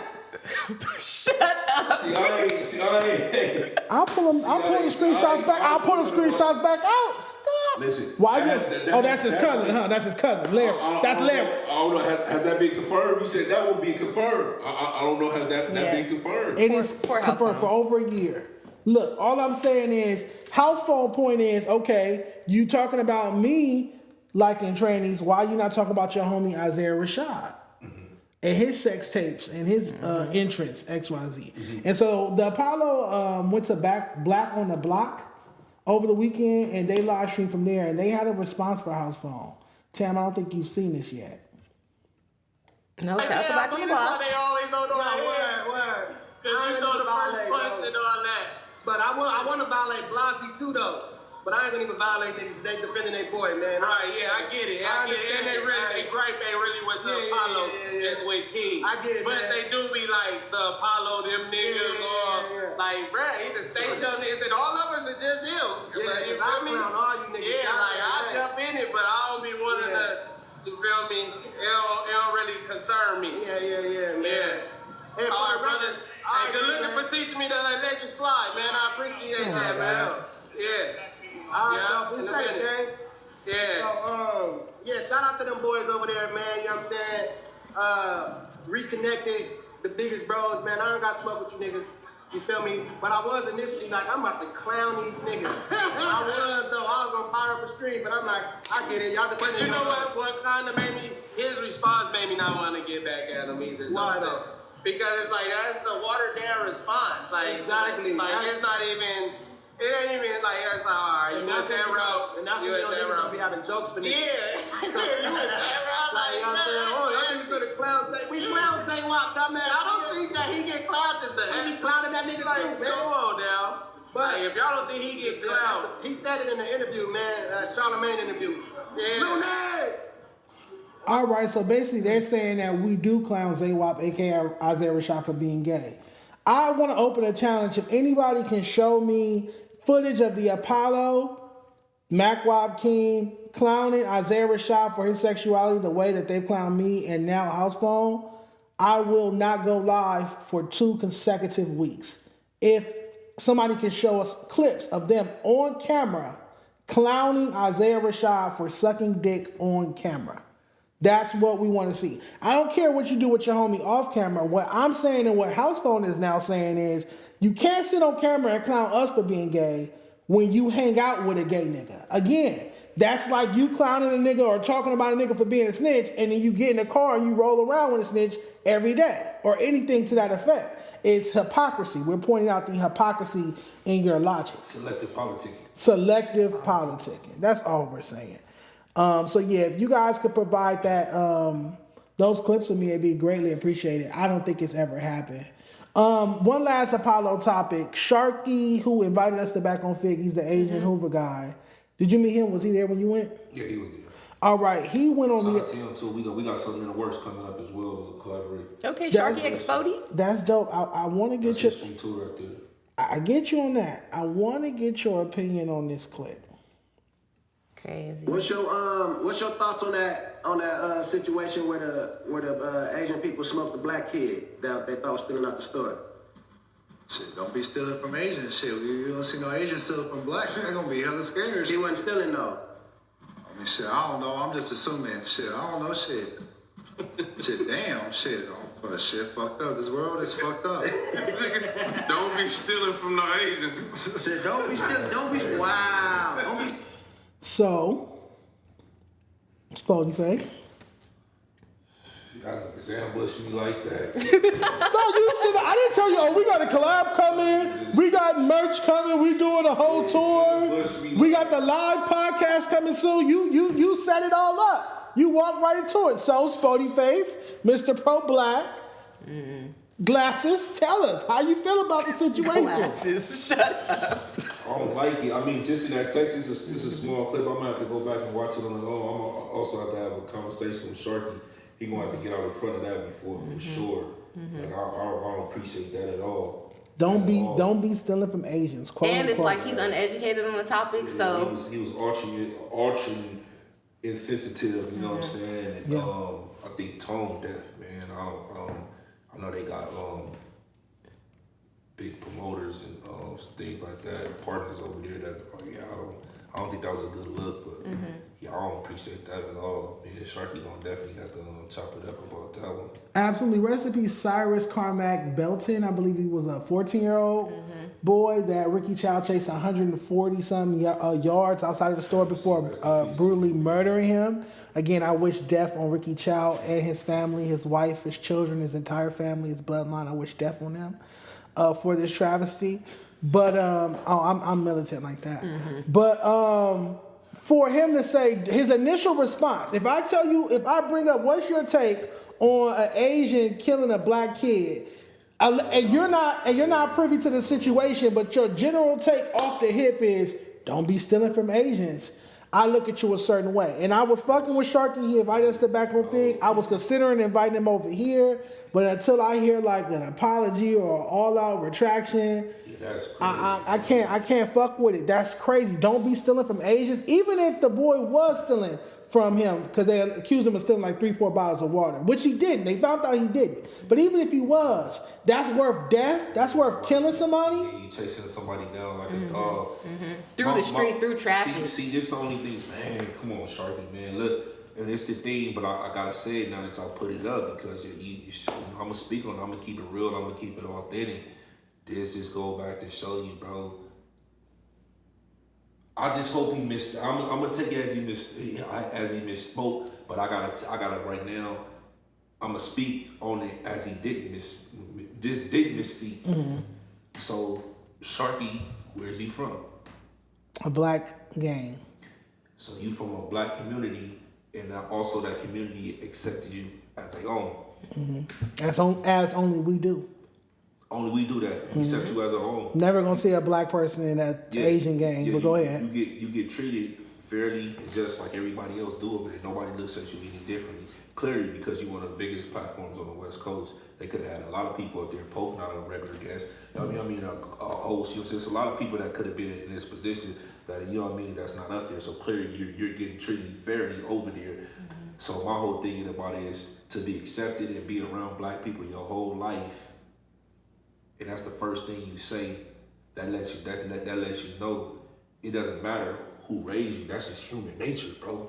To choose your own. That's human nature, bro. And that's why I be wanting black people to understand and see, like, bro, you gotta, like, we be accepted, and I think we so kind-hearted, and we so genuine, like, people, like, we love people so much to a fault. Submissive, docile, weak are things that come to my mind within this conversation. To me, that's not overly loving. That's being docile. That's being undisciplined. Because again, no other races operate like that in that capacity. No other races are going to allow somebody from another race to be a part of their innermost circles, is what I'm saying. When we do it, when does it ever end positively? When does it ever end? Give me an example of it ending positively. It always the same thing. I learned it the hard way. I had a non-black co-host on this show some months ago, trying out old Dejon, give him a chance. Black and brown love, this LA, we grew up, these are brothers and sisters, give him a chance.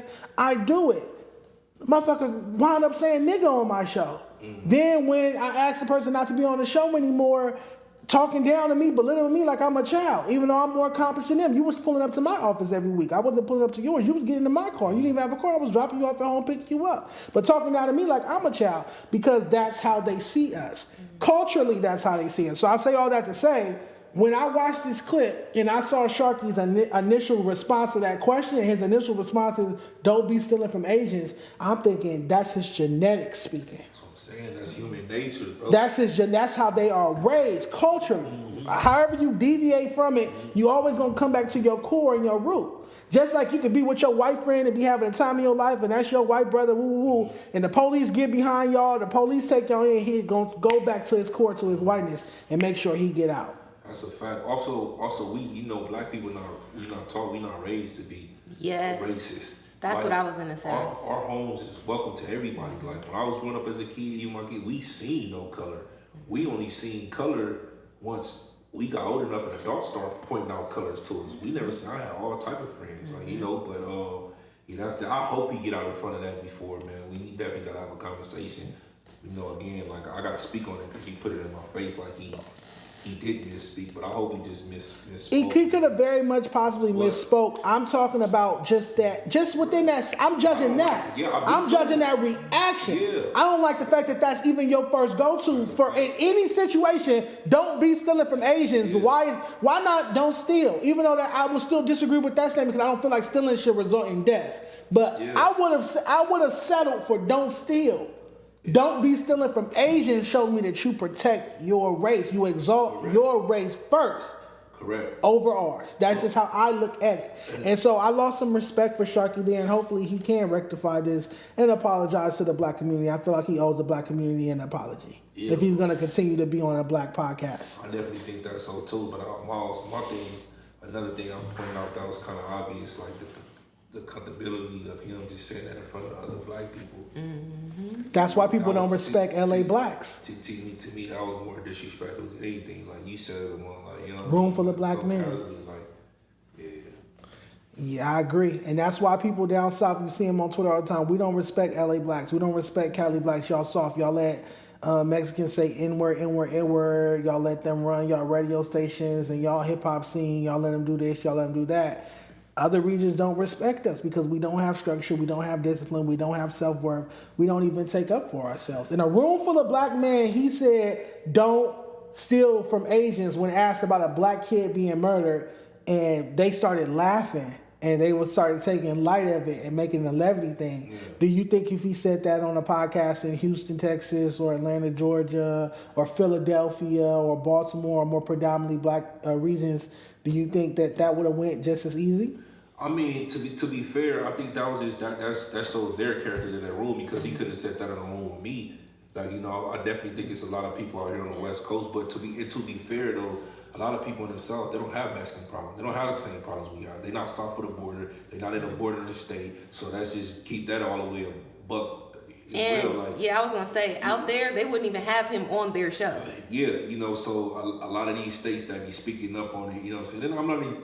I want to retract something. I'm not saying a Mexican problem like the Mexicans, the Hispanics are a problem in California. So I'm not gonna say. But the dominance in the culture. Yeah. Their country is south of we right here. Like you know what I'm saying, an hour, 2 hours away, depending where you at.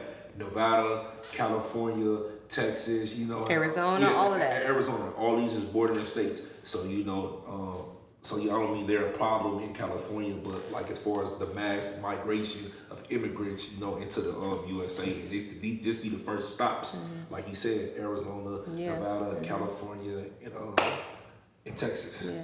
I was just in Tennessee, and they're talking about Mexican people, and they're referring to them as Migos.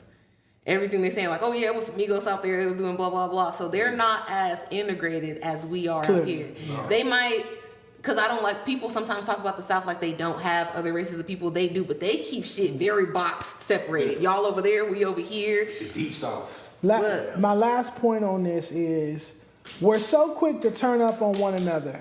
Mm-hmm. We're so quick to disrespect one another. We're so quick, especially out here in LA, to kill one another over trivial things. But we will sit in a room and be so permissible to disrespect someone who's not from our race. Why is that? And I'm not saying that situation should have resulted in violence or anything, but I think there should have been an instant check. Like, hold on, what are you talking about? Nah, you can't do that. I'm going to need you to apologize for that. Did you hear what you just said? Woo, woo, woo, woo. Or I'm not going for that. Respectfully, could you leave? Da, da, da, da. There was none of that. But let a brother have been sitting there and say something that they don't like. did somebody good or something. Yeah, I think it would have went left, right? I think out here, it's the main thing that it stems from is that we're like 5-6% of the population in the state. So we never feel like we're in a situation where we are dominant. We are always used to our culture being secondary or having to accept others in it. We know that it's like black nights at the clubs out here. We don't have like a black club and different things like they have in other states. So I think black people here naturally always feel like, oh, we have to be accommodating to those other races, whatever they may be. And it's based on where you live at. Like black people that live in the suburbs in California, more so to let shit slide from white people. Where black people in the hood in California, more so let shit slide from Mexicans. Because it's like, well, it's 30 of them over here on the block and it's 3 black houses. Like, what we gonna do type shit. They do end up going to school with us elementary. We grew up from young. We got Mexicans from black hoods, all of that. But it doesn't ever really go the opposite way. Like Dejon pointed out. It's not reciprocated often. Yeah, we are constantly, and I think that's our story in the country, like wrapping our arms around the new people. Like, hey, you struggling like us, or we see you get into it like us. We want to, but they don't feel the same way. We paved the way for the new people. If we hadn't fought for civil rights, Asian Americans, Latino Americans, or XYZ wouldn't be enjoying the liberties that they have. Fuck us wrapping our arms around. We paved the way for you. But it's we like, fought but we for know you guys that. to be treated like humans in America, only to be disrespected or have our children killed for going in your stores. Latasha Harlan's 1991 all the way to 2026. The Cyrus kid, rest in peace. Our children get killed for going in your stores, and we fought for you to be treated like humans and equals. It's a touchy subject, and I just feel like, again, I had no angst with Sharky. I fuck with Sharky. We was talking at the end. He paid me the greatest music before, all kind of shit.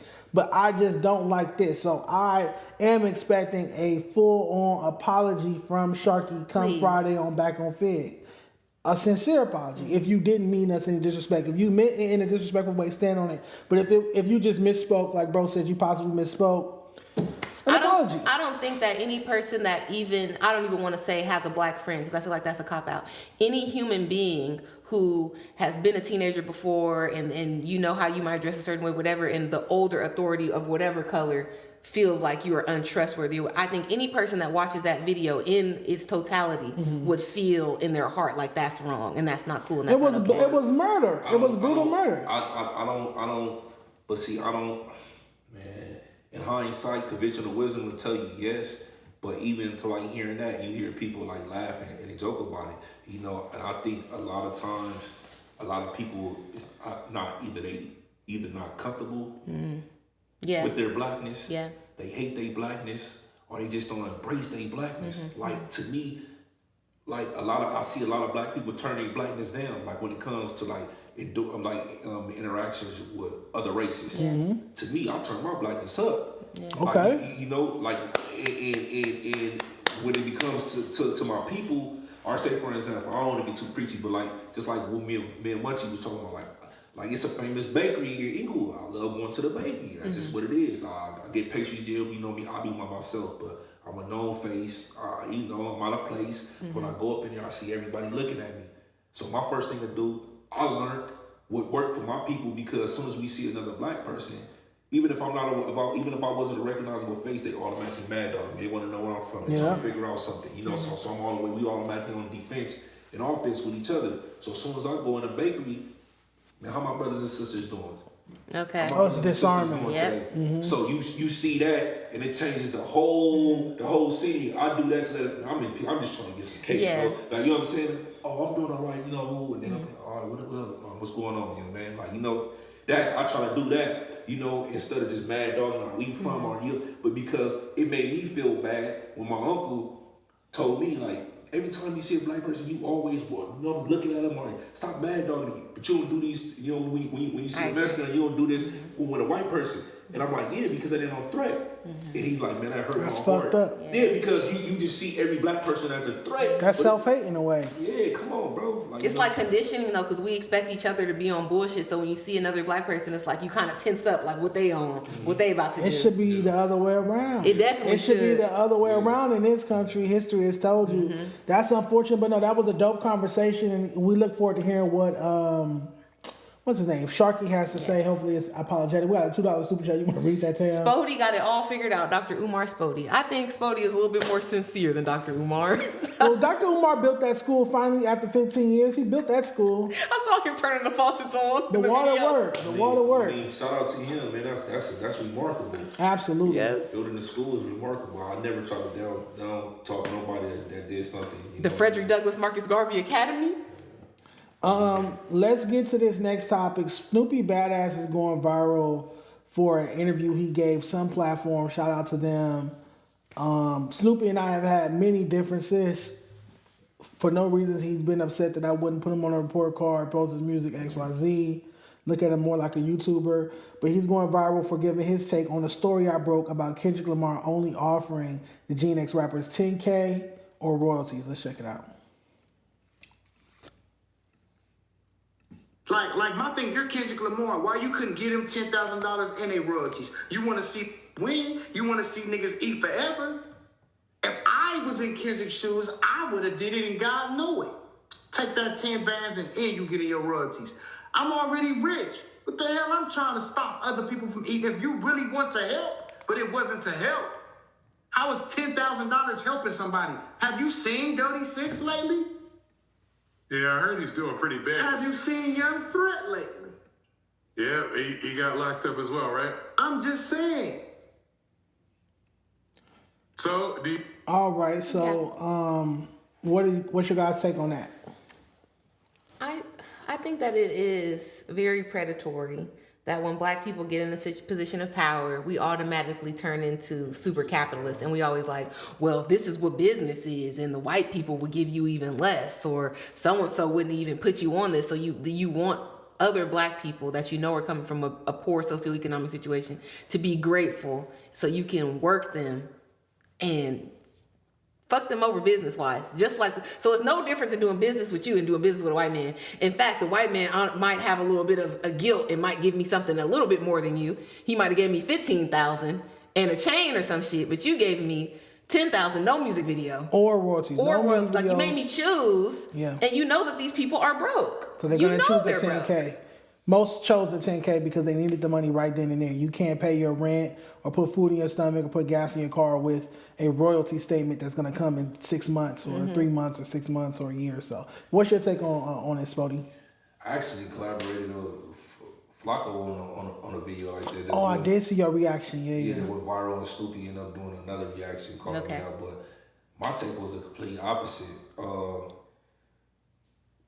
It's like, to me, business is business. He put something in front of you, and I want for all of us to be able to present that. But I feel like the opportunity that he gave people, it was priceless.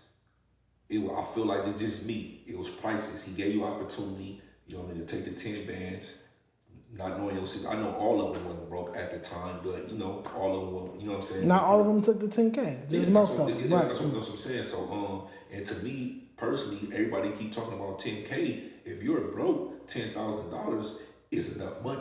You go get an apartment, you go get a car, you know, you put some groceries in the food. It's not $1 million per se, but you were compensated. And he asked you. So me personally, a lot of these dudes were signed to labels. So if they feel like they got wronged in any way, say, fashion, and form, then that's on their labels. You know what I mean? But I don't think that Kendrick wronged them. I just don't, because it's business. Like he gave you opportunity. He didn't have to pay you nothing. He didn't have to put you on the song. Okay, Spoty, you are from the hood like us. Yeah. So what about the idea that when you put a bright light on me, I'm struggling, I'm trying to rap, I'm bubbling, but people, it is what it is. My life is my life. Now you put a big light on me. I'm on the Kendrick project. Everybody I know think I'm lit. But I don't have shit. Like you said, I got the 10 bands. I maybe got an apartment. I might have got a whip. I put a little bit of stuff in my house. I might have to give my baby mama something, whatever it is. And now I'm back at zero, but kind of less now, because everywhere I go, y'all expect me to have it. Y'all think I'm up. Don't you think that plays with a person's mind to a degree? And puts a target on their back. Because if you really from the streets, if he give you 10, you supposed to, you know what I'm saying, turn that 10 into 50. Like it's just what it is. Like nobody told you, man, stop trying to fake it till you make it a plenty of lot. And to be honest, And you know, Dejon, come on, man. You don't have to be all the bling bling. Them era's over. You don't have to be, some flashy rapper to get by or to sell your music. My whole thing is, I understand what you're saying. I actually agree with you. I would have loved for Kendrick to present them with, not make them choose, but that's just what it is. It was business. So you chose the 10 bands. You can't get mad. I don't think the artists are explicitly mad. I don't think that they're mad. I'm mad. Yeah. Once I got the call and I heard what was going on, I'm upset about it. Yeah. Because the way this album was presented to me was, this is the West Coast comeback. Mm-hmm. And I know you can't launch an artist's career with $10,000.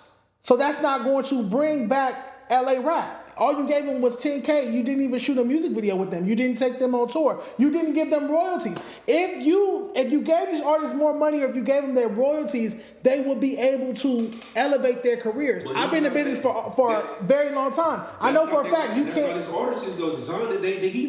He's not their savior. Cool. So stop putting that title on Kendrick Lamar. That's my whole point. My point is, y'all said that this was the West Coast rap savior. Kendrick was saving West Coast rap, bringing LA rap back with GNX and the Pop Out. That's the title y'all gave him.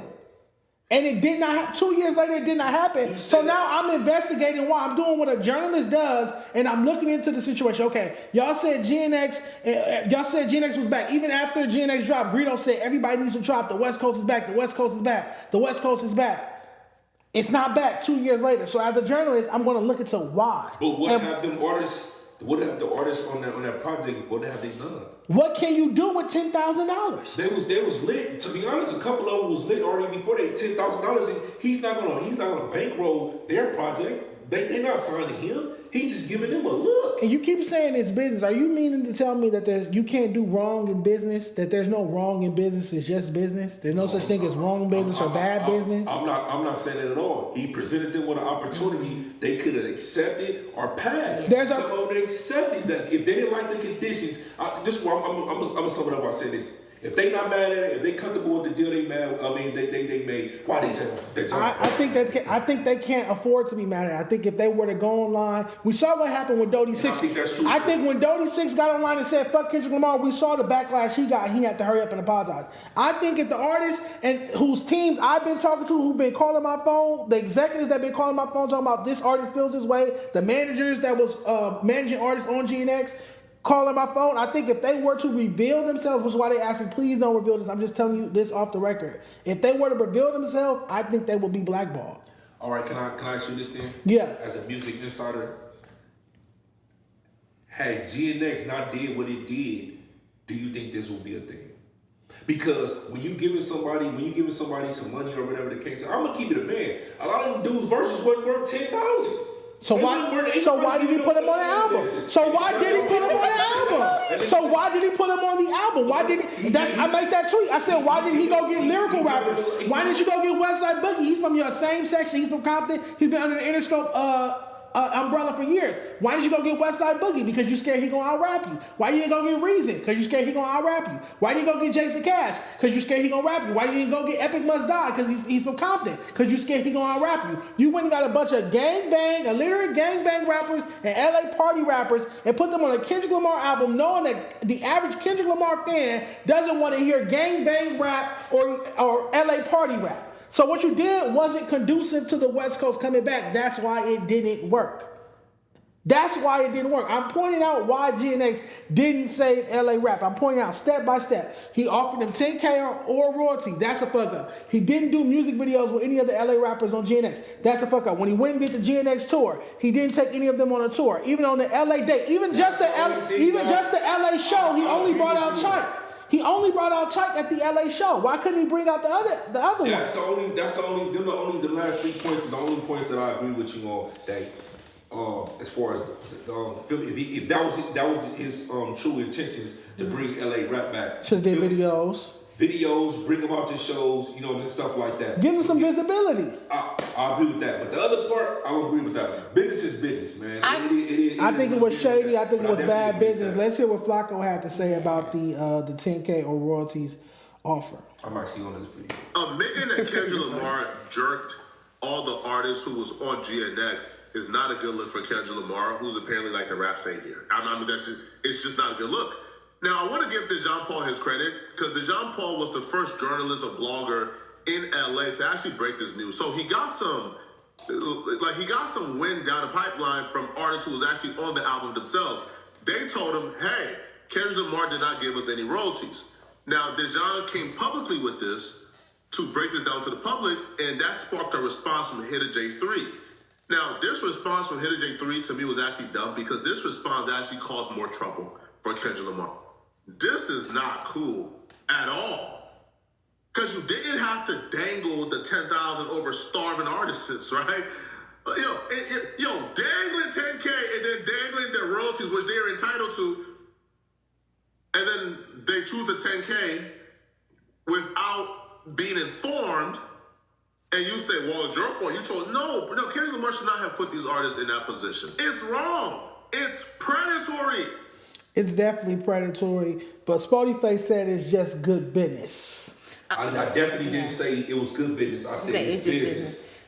He didn't hide nothing in the fine print. He didn't put it so where they couldn't comprehend it or they didn't know what or understand. And then he said, listen, 10K or royalties. Which one are you picking if Kendrick offered you 10K or royalties? I'm taking the 10 cash. If I ain't got no money in the bank, I'm taking the 10 cash off the top. Now, if I got a little chip put up, I'm whipped up, chipped up already, like Lefty then was. Mm-hmm. I'm whipped up, chipped up. Of course, I'm gonna take the royalties because I don't need the 10,000 right now. I don't need no rent money. Yeah, I believe Chike took the royalties. He's getting royalties from the games, from the Peekaboo song and the Iterate. I believe Chike took the royalties, but Chike had been signed to major labels before GNX. He was signed to Atlantic and Asylum Records, so he had a little bit of tutelage and experience in the game. So I feel like Chike took the. They didn't give me specifics, but they told me that 2 rappers took the royalties, and the rest of the 8 took the 10K. To close, so I'll let you guys do the math. Yeah, to close this topic, I feel like all of this has been dragged and put way out of proportion because everybody put that on Kendrick, that he was bringing the West back and he was putting everybody. He never said that shit. Y'all went to the pop out like any other hood day or concert, and you made it more important to yourself than it was. Kendrick never said that to you. Who put the West back in front of shit? Tell him Kendrick did it. Listen to the album. You can put people on TV. Who put the West back in front of shit? Man, tell him Kendrick did it. He put himself back in front. Yeah, he got the West. Yeah, he put himself. Yeah. He got the West lit, but YG selling 8,000 first week. None of these niggas can chart. None of these niggas can chart back past Arizona. He got himself lit. He used LA and the West Coast to get himself lit. But everybody has their own opinion. Speaking of culture vulture, Jay-Z has partnered with Target for his 30-year anniversary Reasonable Doubt vinyl. Did you guys see this? I did. Spoty, are you a Jay-Z fan? Do you care about this at all, or are you only West Coast rap? I mean, I'm a Jay-Z fan to a certain degree. His albums right now, no. Okay. But his verses, legendary. Okay. Verses he putting on right now, legendary. But I do care about it. We can touch on it. Have you seen this story? He has a exclusive 30th anniversary Reasonable Doubt vinyl dropping exclusively with Target. Apparently, black people are supposed to be boycotting Target. Still? Jay-Z faces backlash after Target unveils exclusive Reasonable Doubt release. I guess it's like a certain color vinyl that he dropped. It's white. It's white, $40. Reasonable Doubt 30th anniversary. We know he has those 3 sold out concerts at Yankee Stadium promoting this 30th anniversary. If this was selling at any other store, I guess I would buy it, but I guess because I'm black and Target fired all its DEI hires and canceled all its DEI initiatives, black people aren't supposed to be shopping at Target. I saw Tam there on her story the other day. But, yeah. Yeah, I'm like, when is the boycott or what's going on with it? I don't understand. And I'm not a very big person on expecting these white people to treat us fair. Because it was y'all that got hype post them killing us and dragging us in the damn street at the Black Lives Matter protests. And then all the businesses was like, oh, no, not us. We love our blacks. We're going to put some kente cloth in the Target and put some Juneteenth on the plates. And you niggas got excited and you ate that up. It was a result of the George Floyd protests. Target did all the DEI hires. And then like maybe a year or so ago, they canceled all and like DEI all white people, once they got a little money, they ended their Wigga era. They don't need to do it no more. Do you still shop at Target? Tell the truth, shame the devil. You said, do I shop? Shop at Target. Sometimes, to me, Target too high. I stay away from Target. But I didn't know we was protesting. I knew we was protesting. Oh, for sure. You didn't know that? But all of these corporations do us wrong. We don't get the news paper in prison. Look, I be listening. Man, listen, I've only been out 6-7 months this time, but listen, what I would like to touch on Jay-Z is people mad at him because basically he crossing the line, right? The picket fence, right? Yeah. All right. So now I would like to remind people is it's not the first time he did it. Exactly. He's a repeat offender. He's a serial picket line crosser. The most notable, the one that I step back and like, yeah, I don't mess with Jay-Z like that. Is what he did to my boy Cap, man. And with the NFL. Come on, he took the job as the entertainment, marketing, whatever. And that was a twofer because he dissed Cap and he stole the job from Jermaine Dupri. Yeah. When we had our foot on their neck, and then they wouldn't budge, he came in and took the job. And that was even in the Epstein files. The Rich Whites was talking about that, how the black people finally was pushing their line and Jay-Z got them all back in check. Yeah, we were doing some good work and reform within the NFL, some much needed reform within the NFL because it's a very racist organization. And then, of course, here comes Uncle Tom, fetch a step. That's what he does corporately. But he did that, and the same thing with the Barclays Center. You know how many black people got disenfranchised and displaced because of the Barclays Center?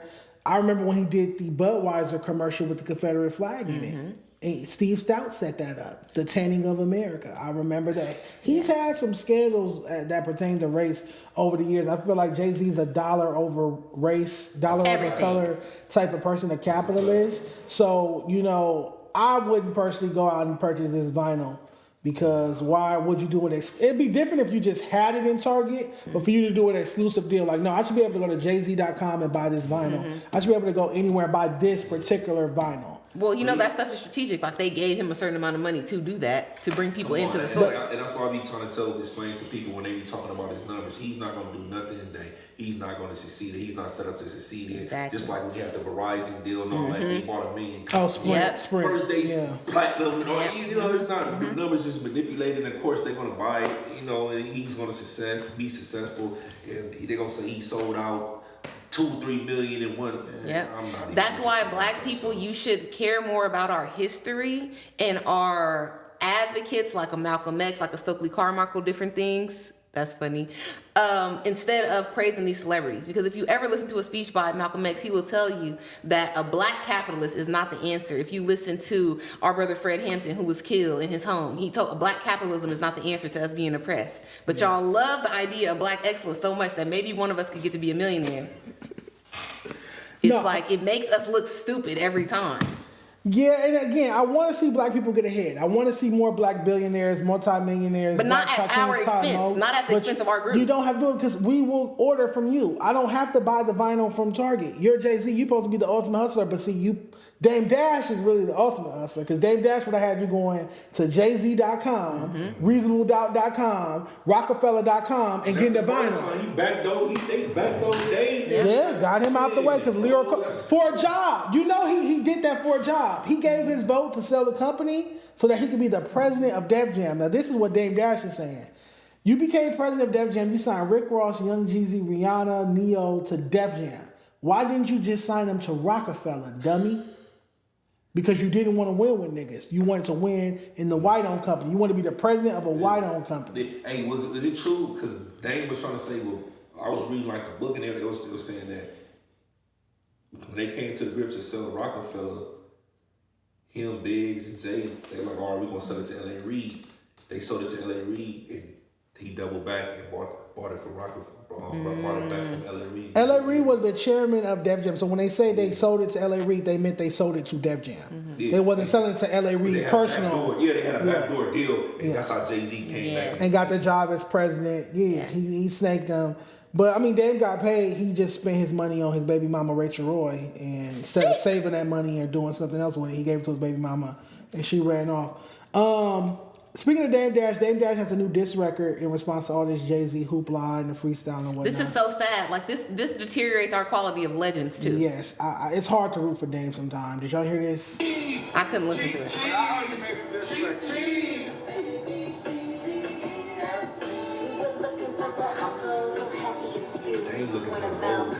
Definitely. Dusty. And who's this girl? I think that's his wife.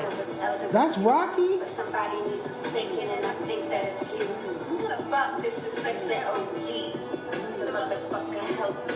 I think that's just artists. Okay. I can't listen no more of that. That's it's trash. too much. You was better off going to get Foxy. This is crazy. Or a meal at this point. Anybody. I'm going to pass on that real quick. B2K versus Pretty Ricky. I manifested this. I'm so happy. That's not even close, bro. I got Pretty Ricky. Pretty Ricky's about to wash the floor. I got Pretty Ricky. I really don't know no B2K songs. And I love B2K. I grew up in that era. I used to go to the Scream tour at the Forum. Yeah, they just don't got enough hits. Y'all don't They got. stop too early. Yeah, you don't got nothing for Grind on Me. Just Blue Stars alone going. Exactly. They don't even have to do on the highline. I like that you know this, Sporty. You wasn't in prison during Pretty Ricky time. They don't have to do late night special. They don't. Blue Star. It's over. When Pleasure gets up there, high as a kite and drunk, and he's like, can I get a witness? Ain't nobody in B2K even sing like that.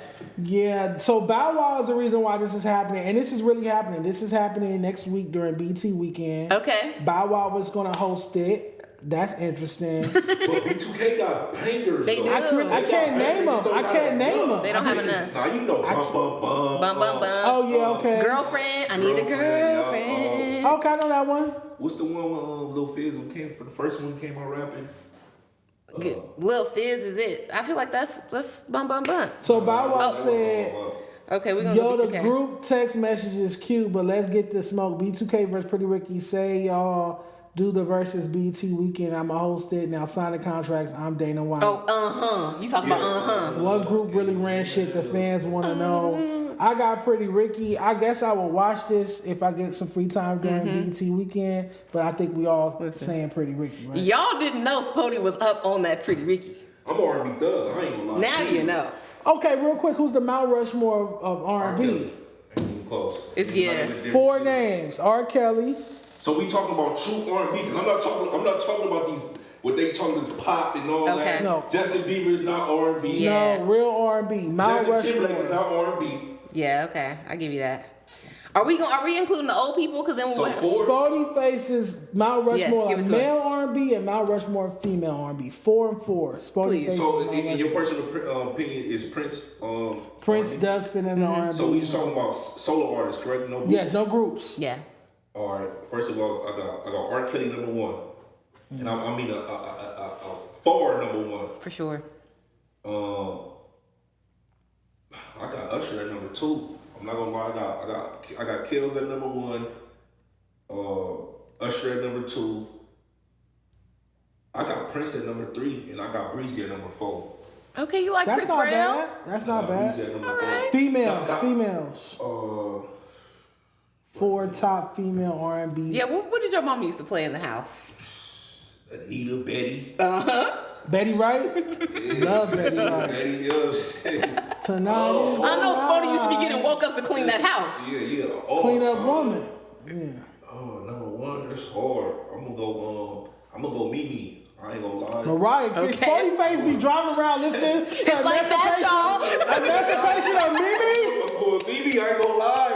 Spoetyface driving around to Emancipation of Mimi is crazy. Spoetyface is a lamb. I ain't gonna be MC equal MC squared. Oh my God, I like that album too. I'll be loving you a long time. Yeah. Okay. I'm gonna go Mimi number 1. Damn. I'm gonna go Whitney. Yes. Of course. Rest in peace, Nippy. Let me see. This hard. It's so many of them. I'm so happy to know Spoetyface is a lamb. I can't believe it. Yes, we learned some. This is good content. Whitney. Dang, man. I'm going Betty. I ain't gonna lie. Betty Wright, lover. I'm going Betty. After the Pain. Yeah, I'm going Betty, and then I'm going Anita. All right. Caught Up in the Rapture. Caught Up in the Rapture. I love that whole. Love your top Rapture 4. is the greatest album of all time. You can play that whole Rapture album start to finish. All right, Tam, real quick. The BET Awards said they need some seat fillers. Listen. I guess ticket sales for the BET Awards are at an all-time low. They're basically telling people to come in black tie. You have to be there at a certain time. No phones. They will be confiscating your phone the entire time. And when they ask you to get up and when they ask you to sit down, you have to do that. Why do you think BT sales are low? BT Awards ticket sales are low, and they need seat fillers this year. I think it's because previously the award show was canceled, and all of that is barely like, I don't know. It didn't get as far out on social media as it did, so I think a lot of people were like, oh, it's not a thing. And then they're announcing stuff late. Like they just announced the performers, I think, yesterday. So it doesn't motivate people to buy tickets, especially in LA. We see all the concerts anyway. Yeah. So it's like, okay, what y'all gonna have at the BET Awards? I'm not pulling up to that. I'm not paying. And LA is a clout city too. So it's like, even people that probably will pay, they might post up and try to wait to get invited or something. They want to get invited. Yeah, they don't want to pay. Everybody out here is a celebrity. Hey, I gotta take somebody on my list. It don't matter who you gotta take on the list. I just remember I seen it in the chat. I gotta put Mary J in there. Okay. I was wondering why Queen of Hip Hop Soul wasn't on your list. We're gonna switch Betty for Mary J. I'm tripping though. I'm not mad at that. I'm tripping now. I love Betty Wright though. I listen to Betty Wright every day. I grew up. That's the type of music I grew up. I grew up on soulful music. Anita, Betty. But if you wanted to say Mary was your fifth, yeah. But like for your era, Mary is that. That's like your parents' music, and you're growing up on it. That wasn't my era, but it felt like it. I ain't gonna lie. I'm stuck on Mariah. Like, give us the song. Yeah, what's your favorite Mariah Carey songs? To be honest, all the remixes, she was like classic. Yes. Like all just Honey remix. Yeah, all that fantasy. All that, the one with the brat and Missy.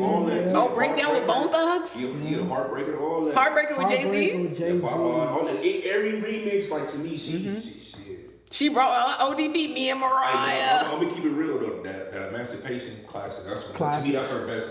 The Sporty and the Benz, it's like that, y'all. I would hope not. I would hope it's more. Don't forget about it. He not sad. He not no sad shit. Man, listen, bro. I still play TP2.com. Oh, okay. Yes. I'll be your remote. Come on, man. We asked Hellcat about that. She was like, I'll fuck some bad bitches off that. They don't make music like they used to. They definitely don't. This new R&B don't have no church in it. Don't have no vocal runs, no progressions. Janae Aiko ruined R&B. Oh my God. Janae Aiko ruined R&B. She made this shit sound like voicemails and whispers. She took the soul out of it, and everybody want to sound like her. I hate Janae Aiko's music. Don't do that. She's the worst R&B singer of all fucking time. No. And Corrupt, don't call me. Corrupt, don't fucking call me. You better not fucking call me Corrupt. Shout out to the homegirl. Nah, you crazy, man. She go to her time. Dejon is wrong from the front to the back. You tripping. She don't have no vocal runs. Man. How's she supposed to be this big time R&B singer? She ain't got no vocal runs. After Janae Aiko, every female R&B singer sounded like that. They all sounded. Janae is like putting her pain into it. It's the lyrics. It's her pen. Okay, spoken word. I don't give a fuck about that poetry shit. I want to feel it in your voice. I grew up on Whitney, Mary, Faith, Kelly Price, You know they ain't singing like that on Spark, but they're not singing like that. Yeah, they don't sing like that. Back in the days, you actually had to sing. Now, that's it. And that's all Janae Aiko did was be light skinned and be pretty on a goddamn track. Everything's a voicemail. Whisper, whisper, whisper. Everything's a voicemail. That ain't neo soul. Janae, I love that's voice memo music. And it trickled down to the Summer Walkers, to the Scissors, to all them girls you be putting up listening to, Coco Jones. Janae Aiko is their mama. Like all of these girls that he mentioned are her sons. Kehlani, everybody, because they did take her style and like make it their own a little bit. But if it was not for Janae coming out just talking sexy on the track, there would be no room for y'all. She ruined R&B when she got on that Omarion song and she said, you gotta eat the booty like groceries. R&B singers didn't sing shit like that. And you gotta get rid of these hoes. R&B singers didn't sing. Who, Millie Jackson? That's a lot. What's the go? You gotta go. What's Adina Howard? Adina Howard. You know that. What? Come on, T-shirt. That's a novelty. That she wasn't looked at as the queen of R&B during her time. She wasn't the top-notch chick during her time. That's a novelty. Janae Aiko ruined R&B. Damn. Speaking of females. This is a good one for Sporty because he's pro-black. I want to know. I would not want to talk about this with another man. What, Kash Doll? Yes, because I feel like niggas be so like hating on Kash Doll. Kash Doll. We got 2 tweet of the weeks because we missed last week. This tweet of the week is from Leo State of Mind. We're almost done, you guys. It says, Kash Doll ain't never gonna pop. Now, Kash Doll been making music since Compton AV, Run Me My Money, 2014, probably before that. Why do you guys think we've never seen a mainstream moment, mainstream hit, mainstream era from Cash Doll, a.k.a. Keisha from BMF. Mm-hmm. I mean, to be fair, I think success is subjective. Mm-hmm. You know, I think there's plenty of artists that's been very successful that never really had mainstream success or, you know, top charting hits. And I think there's a lot of artists that's been unsuccessful, but they just, it's like an illusion, almost like a smoke screen, because since they had a mainstream debut or a mainstream project, people think they're a lot successful than what they really are. And in actuality, the underground are the people that's, you know, that didn't have a mainstream project are more successful than that. So I don't think that's gonna make it or anything like that. I just, you know, it depends on how you. Yeah, I do feel like Cash Doll has had like a steady. She never had like a fall off era. I never seen Cash Doll not looking perfect, hair laid, jewelry on, nice fit, all the things. Even her transitioning into motherhood and everything, how that went. She haven't lost no step. But I think it is definitely like the colorism of the music industry and just popular culture in general. Cash Doll hasn't had no like huge hit, radio type hit. Everybody, the streets love for everybody. A lot of Cash Doll songs, Ice Me Out, different things. But I think because she's a dark skinned black woman, she's bodied up, she's fine. But it's like, and she don't make hoe rap for real. She not out. She's talking about what you got to do for me, sure, but it's not in a way of like, I never seen Cash Doll twerking like a Cardi B or a Megan. So I feel like she kind of gets put in a certain category because of that, because she wants to be like more so like a Foxy Brown, like I'm rich, I'm fly. Yeah. But niggas just pay off the strength. She's still a sex symbol. She's not just overly slutty or nothing. Yeah, but like Cash Doll I've seen Cash Doll live. She opened for Nipsey Hussle. I mean, not Nipsey Hussle. Meek Mill on the championship tour, and he brought out Nipsey Hussle at the Palladium. Cash Doll's up there looking good, but it's just like, oh, who is this girl? And she not twerking, she not popping, and she up here in a dress and heels, like, all right, that's boring. It was hella people in the crowd not even looking at her. It was definitely diehard girls in the front, but the rest of the room was like, oh, we're going to go get our drinks now or whatever. So lack of sex appeal is what you're attributing Cash Doll's lack of mainstream success. It's not. I don't even think it's sex appeal, because nobody would look at Cash Doll and say she's not beautiful, but it's her not twerking and popping it and bending it over. Vulgarity, lack of vulgarity. Yes, her lack of vulgarity. I would like to refute that a little bit, because it's like, I feel like certain artists, they don't choose good songs. Okay. So I'll take, for instance, her. She's not overly revealing or anything like that. She most of the time she wear baggy, beautiful though, you know, but baggy clothes and took that type of approach. I think like with artists, like they just don't pick the right songs, even though she has some good songs, but she ain't had that one. The singles. Yeah. She's not picking the right songs. Yeah. You know what I'm saying? That took off. You know, so I think a lot of times they just gotta. It's all with the choice of songs. Man. So Cash Doll is a hit away. Cash Doll, but it's been so long. How many artists that you've seen in history or time that they've been known for a while and take one hit? True. And they come later on in their career, they're like, oh, you know what I'm saying? It happens like that sometimes. Yeah. You know? And maybe hopefully that's what it is. I attribute it to lack of focus. I feel like whenever I saw Cash Doll heat up, she go have a baby with this dude, or she be in a relationship with this mysterious dude. It's always about her personal life. The headlines is rarely about Cash Doll got a new record that's making some noise. I feel like sometimes she get a bit digmatized and a bit sidetracked, focused on niggas. Okay, I don't disagree with that, because as a Cash Doll fan, I have seen her go through times where it's like, oh yeah, she's bubbling, like she's popping. Yeah. She's in Toronto, she's opening with Drake from the OVO Fest, and it's like, oh, I got a boyfriend. Now I'm like in the tuck, I'm in the house, I'm showing y'all all the shit that I got shopping today, and it's no new song.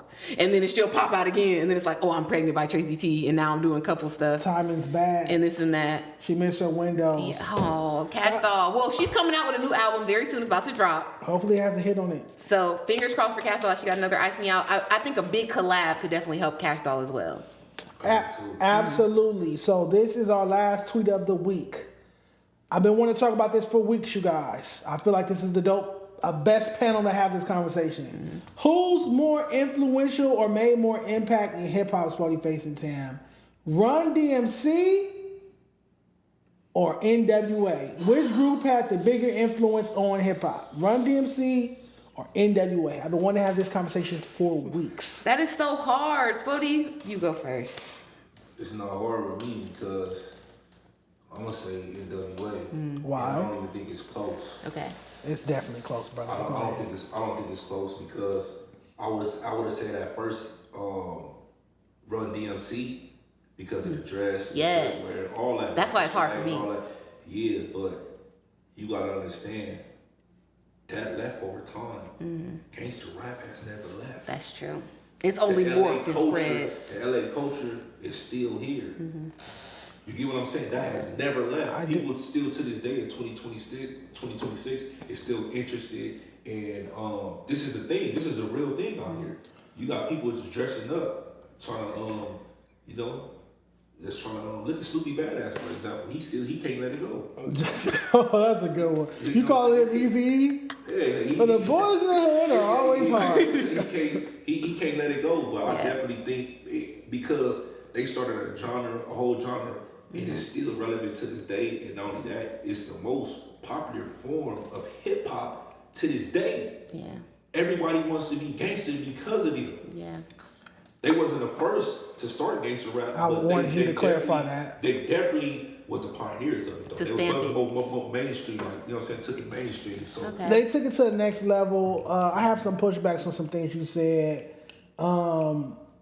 Like you even mentioned the dress. I feel like to this day, any rapper that dressed like a drug dealer, regardless of their region, that comes from Run DMC. Before Run DMC, rappers dressed like Prince, Rick James, the rock bands of the time. Rappers dressed effeminate. You would see rappers in high heel boots and pink boas and furs. Grandmaster Furious 5, all those groups from the late 70s, early 80s, hip hop groups, all those groups signed to Sugar Hill Records, they go check out the album covers. They all had on effeminate clothing, rock star clothing, dressing like Prince and Rick James. When we got Run DMC, they tried that briefly, but it didn't work, so they went straight to what they wore on the block. They dressed like drug dealers from Hollis, Queens. Sneakers, gold chains, leather jackets, you feel me, Kango, streetwear. You get what I'm saying? And Grandmaster Caz and all of them used to say, nigga, we dress like that too. We just dress like that when we off the stage. Y'all want to say because the West Coast, people on the West Coast was dressing like that way. I mean, as well though, leather jackets and Kangos. I mean, the Kangos more for sure, like East Coast, but it was people with leather jackets out here, and then they was out there wearing Adidas. You know, people was out here wearing Adidas too, but you know, Cortez and Chuck Taylor. Right, no, they had Adidas and Pumas going out there. Yeah, that's for But sure. I'm saying those are things that they introduced to hip hop, as well as just so many others. So I'm gonna take Run DMC and go on this.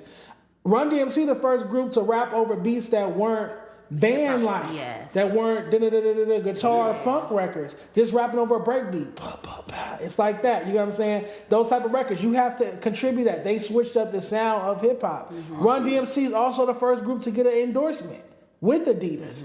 And now we see every rapper has endorsements and brand collaborations. So the whole branding element of hip hop come from Run DMC holding up them Adidas, Madison Square Garden, 20,000 people screaming. The next day they get a deal with Adidas, the first non-athletes to ever get an endorsement deal in the history of music business. So they have made great contributions. With NWA, it's like Ice-T was already doing gangster rap. King T was already doing gangster rap. Tidy T was already doing gangster rap. Had Battle Ram. You get what I'm saying? Going crazy in the streets of LA. There were already gangster rappers. Even Schoolie D out in Philadelphia, PSK. You get, which is where 6 in the Morning comes from the Ice-T. He heard that and made his own West Coast version. So gangster rap that was already invented before NWA dropped in 1987, 1988, NWA and the Posse and XYZ. So that's why I give it to Run DMC, because they technically were the first to do what they were doing. NWA came a couple years after. What you talking about? You talking about gotta be just talking about just endorsements then, because if you talking about it was gangster rap already created before NWA was, which you're absolutely correct. You know, but you gotta take that out of it because they started for those people already rapping before Run DMC came out. But they were rapping over funk beat. They were rapping over band music. Sylvia Robinson would bring in a band and have them like disco bands. Curtis Blow was rapping over disco beats. Christmas rapping, that's a disco beat. They weren't rapping over break beats. When Run DMC came out, they made music that sounded like the streets. This is what the streets sound like. With Rick Rubin and Larry Smith on production. That's their claim to fame. They came in the game. That's the second. Run DMC is the second era of hip hop. The first era of hip hop is Grandmaster Flash, Treacherous 3, Funky 4+1 with J.Rodie. All of them rapped over funk, disco, James Brown music. I get what you're saying. I get what you're saying. And I agree with you saying to a certain extent. I just don't think the impact. I for sure they one of the pioneers of it. But if you ask me how I have to choose, I'm not even West Coast biased right now. I'm just talking about sheer impact and culturally impactful. It's still to this day.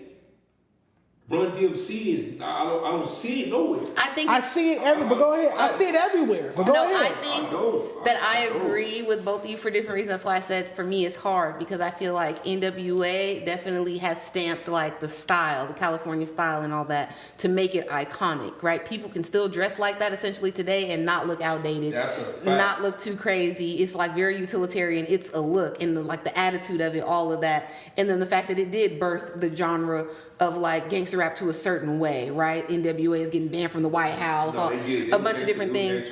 So now it's spread out across the country and we have all these different genres and versions of gangster rap, like drill music and different things. But Run DMC is the pioneer, definitely making it to like pop and the brands, them having Walk This Way. Walk This Way with Aerosmith, working with crossover, doing crossover records. Not every rapper that blows up does crossover records. But I feel like that's why their impact as far as music is harder to see in comparison to what Spoty is saying. Like the West Coast is very stamped. That's why you can easily point it out and be like, oh, they doing this cosplay, they doing that. It's played out. It's this. Where the Run DMC spread so wide because of that white influence that they birthed people like Limp Bizkit and shit like that are trying to do rap rock. They birthed Linkin Park. They birthed stuff that's more pop culture. Every time you see a rapper came from gangster rap though.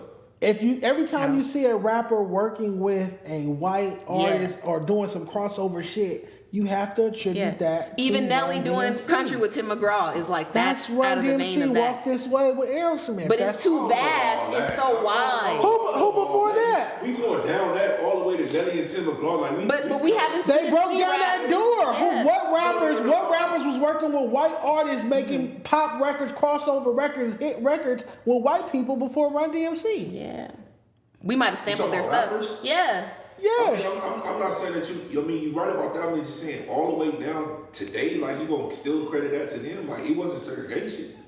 Like, we wasn't saying Not segregation, but more so of like blending that style. They kind of opened the rap door. wasn't even took serious. I'll take that into account. I'm just saying still because you still feel the impact of NWA to this day. Bro. I agree. I think I still see. I think. I don't feel it impacting. DMC. I think to a Halloween we do. Yes. I think to a hip hop purist. I think to someone who's I'm not gonna say hip hop purist. I'm gonna say somebody who's looking at it from a hip hop purist perspective.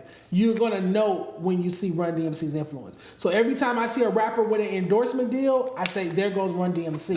Every time I see a rapper working with a white artist or making crossover with a white artist, I say there goes Run DMC. Every time I hear a rapper rapping over a beat that sounds like the street instead of sounding like some R&B shit, I say there goes Run DMC. Every time I see a rapper dress like themselves and not dressing like, oh, let me put on a costume for the stage, I'm going to dress how I dress on a regular basis, I see Run DMC. But what you got to say? I need that. So I got one that can one up you right now. What genre of music that took hip hop to #1 though and stayed there for 30 years? Gangster rap. But I don't attribute that to NWA, as I just told you. Because there were gangster rappers. There were gangster rappers that came out before NWA. They were on the chart. We talking about for the masses that was NWA. Ice-T didn't have hit records and gold and platinum plaques. Look, that's my big homie. Right.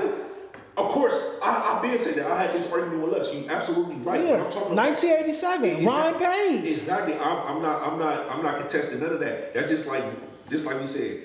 Grandmaster Flack, all them came before, you know what I'm saying, Run DMC or whatever, they was already doing their thing, but Run DMC took it to the next level. But they did it differently. What did NWA do differently than Ice-T, Sporty? What did NWA do differently than Ice-T other than being a group? They reached the masses. You're right. That's what I'm talking about. You saying the same thing I'm saying. They was the first people to take it to the masses. They had top chart hits. That's just all I'm saying, bro. So since they credited for it, they was the first first one to reach to the masses that got there and they stayed there. Everybody wanted to be like Run DMC, bro. LA Kings, LA Dodger gear. That's what they were. Raider gear. That's what people wear Raider gear in different countries right now because of NWA, bro. They're both very impactful. LA Kings because of NWA, bro. Jerry curls because of NWA. Whole hairstyles because of NWA. Chuck Taylor's, Cortez because of NWA. Khakis, Pendletons because of NWA. Lokes, the legendary Lokes. Tell me I'm lying. Come on, come on, Dejon. They still wearing Lokes to this day because of NWA, bro. Gold chains. You're naming all the stuff Dejon hates. Come on, bro. All the shit that ruined the pop out. Look. You guys let us know in the comments who you think is more impactful group in hip hop, Run DMC or NWA. Go vote. Let us know in the comments. That was a heated, spirited debate. We're going to end the show with T with Tam. Tam, what you got for us? Okay, T with Tam is going to be quick. I am celebrating the Knicks win in honor of the greatest wag of this, let's say, decade, Jordan Woods, right there. This one? Yes. Jordan Woods, formerly known of being on the Kardashians, keeping up the Kardashians. Yeah, shout out to her, too. Yeah, she was best friends with Kylie Jenner since they were kids. We all watched her grow up, come up, glow up on the show. And they gave her like an unsavory departure because she got kissed by Khloe cheating baby daddy. Keep it real, they tried to destroy her. They tried to destroy her. They dragged her. They did everything they could because Khloe baby daddy was a serial cheater. He was on camera kissing 2 bitches in the club. Tristan Thompson. Yes, he could not stop. He's a habitual cheater. And he roped in Miss Jordan because she went to the after hours at his house with her friends. And I know, as an LA girl, that it was on some cool shit. Like, she was at the club with her friends. You fuck around and see him. And they was like, oh, everybody coming back to my house. And she's like, okay, cool. Yeah, I know him. Let's go. She took herself and her friend. She didn't even go alone. And he kissed her on the way out. She even said she was shocked. She was confused. She didn't know what was happening. They wasn't talking. They wasn't flirting the night before. Several well-known internet girls, even like Masika Kalisha, came out and said, look, Jordan not the problem, baby. Everybody been to that house. Everybody be with your man. So they blackballed her because they she tried. got a kiss. They even made Kylie kind of stop being friends with her and choose sides for her sister, which, of course, she got to. But she came back like never before with Karl Anthony Towns. I appreciate everything he does for the brand of Black Girl Luxury. Not only did he put Jordan in pride of placement, he basically gave her all the shit that the other girls were holding over her head like they had it. They was popping to her. Porsche, mansion, Birkins, having her front row at Fashion Week, all of the things. And she's going viral for this bag being a lucky bag that helped the Knicks go like undefeated and win the playoffs. And this bag is her own brand that she started with money that was given to her by Karl Anthony Towns as a Christmas gift. What's the name of her brand? Woods by Jordan. Let's check it out. This and bag? Now, yes, the bag is now sold out. I thought that was Hermes. See, it's Faux-Ostrich. I thought it was the ostrich Birkin. Mm-hmm. And she is running it up. Kat, on a Christmas a few years ago, she has a vlog. They like couple vlog. He was like, for Christmas, I love you. You're becoming a woman. All these different things. I want to give you money to start 4 businesses of your choice, and this is one of them. And now it's a part of the Knicks lore, all of these things. She's been on Good Morning America. She brought Oprah and Gail out. She get interviewed by both of them. So she glowed up after the Kardashians tried to ruin her. And her and Kat are getting married. No, but listen though, I want to highlight a point though too, because a lot of people was bashing her as well. But if you remember, Jada and them brought her to the red table. The red table. I remember that. And they the one wasn't feeling how the Kardashians was and called film out on it. So shout out to Jada Pinkett. Yes. She do a lot of BS. But in that moment, they brought her in. They highlighted that. I think after that interview, a lot of the people got behind her like, you know what, this ain't right. We see it. We see what they're trying to do to her. Because they was trying to ruin her. They were dragging her. That's very true. She grew up with Jaden Smith because I guess her dad worked for Will Smith or something like that. So as soon as this happened, they reached out. They had her on Red Table Talk. She's crying like, I wasn't trying to do this. And it definitely got her popping. Like, she was in a Rick Ross video after that. She started her own YouTube channel. So yeah, shout out to Jada. You've done wrong, but you did right with this one. Yeah. And we love Jordan Woods, everything she's becoming. I can't wait to see the wedding. I know a little pop culture. I like that. So you see that? We got Spoty in his pop culture bag. Well-rounded podcaster. This would have never happened over there. All right. My last one is going to be... This is a heartbreaker, you guys. The breaking news that Jhené Aiko is now dating Larry June. The fans have figured it out. They pieced it all together. Larry June on the beat? Larry June, Uncle Larry. June, fake Don Kenny. I mean, modern Don Kenny. You had just defended her too hard. Yep. She ruined R&B. She ruined R&B, Sporty. Look, she got the orange. Yes. On her chain. Under her son Noah and her daughter Namiko. Larry commented on Janae's post. This made the shade room. But you know what? Hey, numbers. I think I'm triggered. Yeah, Numbers. I told you. Stream triggered by Janae Aiko.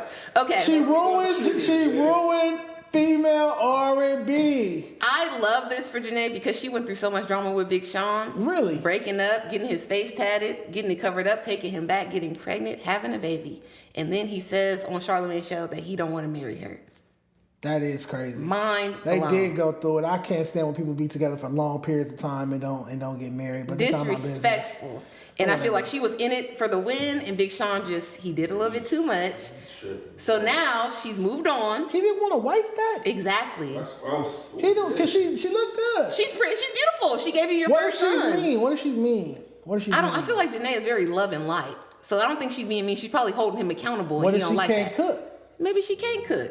Well, that's a big deal breaker. Get I've a seen her chef. in a couple cooking shows. She could definitely. Okay, she could cook. She a little don't look something. like She did cook with her mom and She stuff in the looked video. like she made quinoa and all that shit. Well, Big Sean is a yoga ass manifestation rapper too, so he probably liked that. Okay. I'm just saying he kind of did wrong. He dropped the ball. He fumbled, if you will. So now she moved on to Larry June, and I feel like that may be a more perfect match because they're both very California. Both healthy. They're both healthy. You know, Larry June love a green juice Light rap, skin. light skin, Blasian adjacent. Yep. So I like this for Janae, and this may be a win. We'll see if Larry want to lock it down.